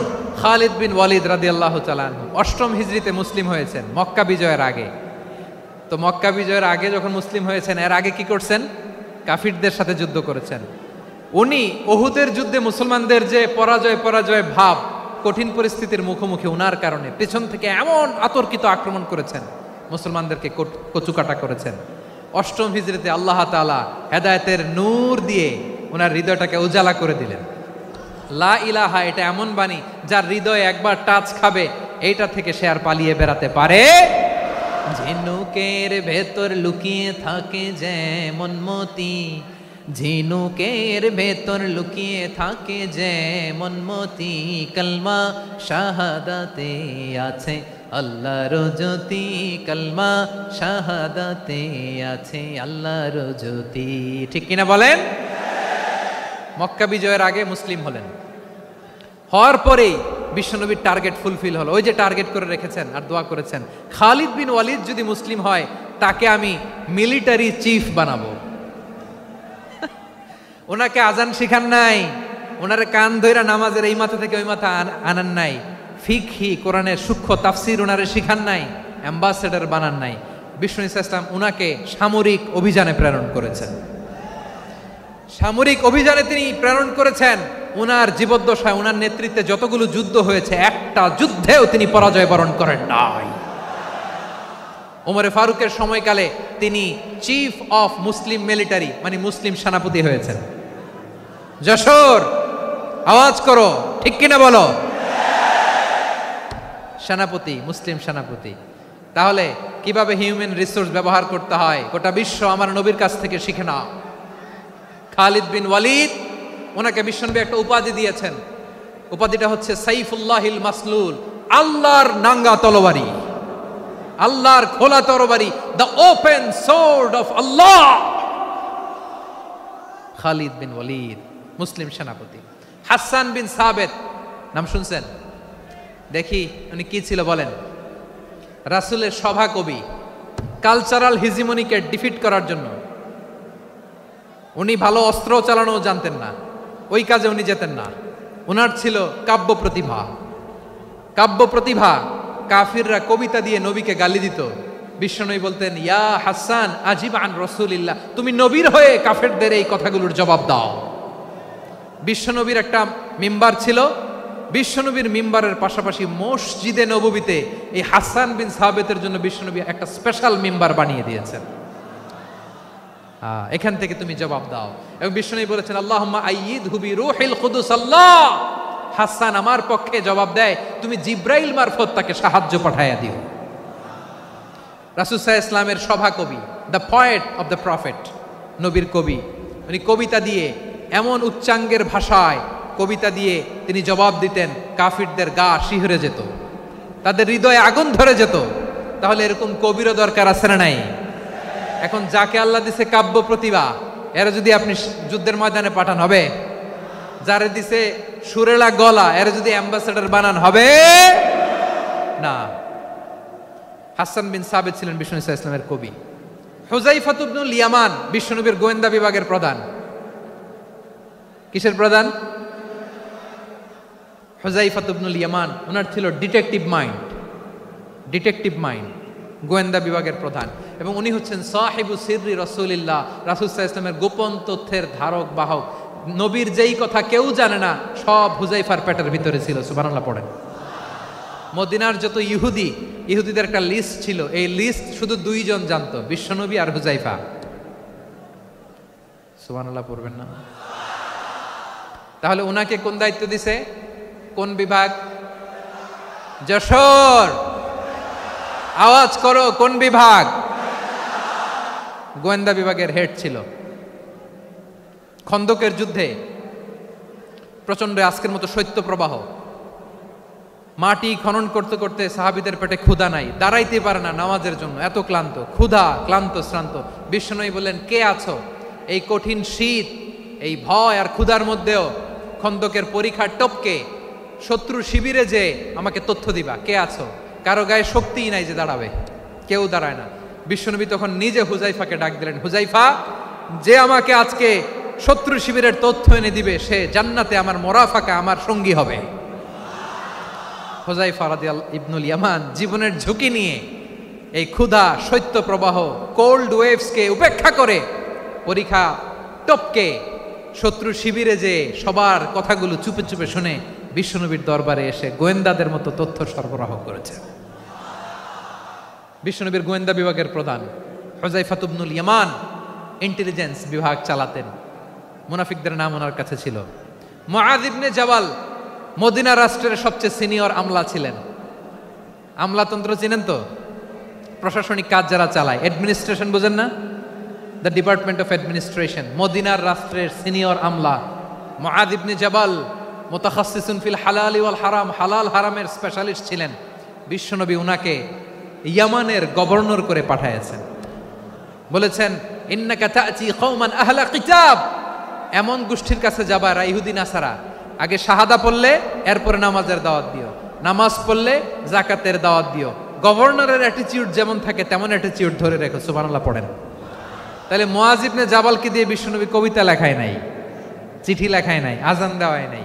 সুবহানাল্লাহ পড়বেন না? সব শেষ সাহাবী বলি আবু হুরায়রা রাদিয়াল্লাহু তাআলা আনহু। নাম শুনছেন? বিড়ালের বাবা। কি করতেন? খালি হাদিস মুখস্থ করতেন। উনি বলতেন, আলজামু রাসূলুল্লাহ আলা মিল ইবাতনি, আমার শুধু পেটের ক্ষুধার বন্দোবস্ত হইলে আমি নবীর সঙ্গ ছাড়তাম না। আমার আনসার সাহাবারা ক্ষেত খামারের কাজ করতো, আমার মুহাজির সাহাবারা ব্যবসা করতো, আর আমি নবীর সাথে সাথে থাকতাম। শুধু সকাল বিকাল দুই বেলা যদি আমার খাবারের বন্দোবস্ত হয়, আমি আর নবীর লক ছাড়ি না। সুবহানাল্লাহ কইবেন না? 5374টা হাদিস তিনি বর্ণনা করেছেন। সবচেয়ে বেশি হাদিস বর্ণনাকারী সাহাবী। হাদিস প্রিজার্ভেশনের কাজে বিশ্বনবী ওনাকে কাজে লাগিয়েছেন। উনি একদিন বলেন, ইয়া রাসূলুল্লাহ আসমাউ মিনকা কাসীরান ফালা আহফাজু, নবী অনেক কথা শুনি আমার মনে থাকে না। বিষ্ণু বললেন, তাই? উবসুত রিদাক, তোমার চাদরটা বিছাও। আবু হুরায়রা বিছালেন, বিশ্বনবী হাত বুলায় দিলেন, এরপরে অনেক হাদিস বর্ণনা করলেন। আবু হুরায়রা বলে, তারপর থেকে বিশ্বনবী যাই বর্ণনা করে আমি শুনি আর একটাও ভুলি না। এখন সুবহানাল্লাহ। বিশ্বনবী ওনাকে হাদিস প্রিজার্ভেশন, নবীর এই যে লক্ষ্য হাদিস প্রিজার্ভেশনের এই দায়িত্ব দিয়েছেন সাইয়েদনা আবু হুরায়রা রাদিয়াল্লাহু তাআলা আনহুকে। প্রিয় ভাইরা, তাহলে 10 জন সাহাবীর কথা যে বললাম, আপনারা কি খেয়াল করেছেন কত বড় ট্যালেন্ট হান্টার, চৌকস ট্যালেন্ট হান্টার ছিল আমার নবী। এক একজনের এক এক ট্যালেন্ট, এক এক কাজে অ্যাসাইন করেছেন, এক একজনকে এক এক দায়িত্ব দিয়েছেন, এক একজনের প্রতিভাকে এক একভাবে বিকশিত হওয়ার সুযোগ দিয়েছেন। আওয়াজ করে বলেন ঠিক কি না? এখন আমার পর্দার আড়ালে আমার মায়েরা বলবে, এতগুলো পুরুষ সাহাবীর কথা বললো, নারী সাহাবীরা কি কিছু করে নাই? হ্যাঁ, একজন নারী সাহাবীর কথা বলে মোনাজাত হবে, দোয়া ছাড়া কেউ যাব না। রুফাইদা আল আসলামিয়া রাদিয়াল্লাহু তাআলা আনহা, ওনার বাবার নাম সাআদ আল আসলামি।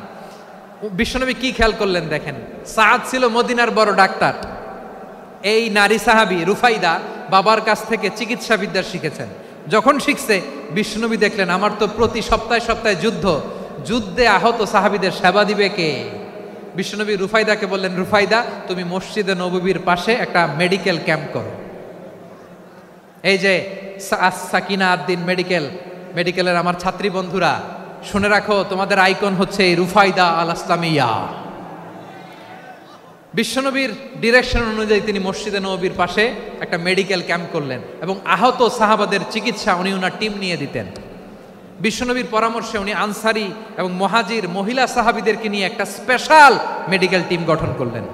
খায়বার যুদ্ধে 7ম হিজরিতে যখন বিশ্বনবী যায়, উনি ওনার টিম নিয়ে আসলেন, বললেন, ইয়া রাসূলুল্লাহ আমরা তো তলোয়ার চালাতে পারি না, আমরা তো তীর মারতে পারি না, আপনি যদি অনুমতি দেন খায়বার অভিযানে আমি আমার টিম নিয়ে মেডিকেল টিমের সেবাটা সার্ভিসটা দিতে চাই। পড়েন সুবহানাল্লাহ।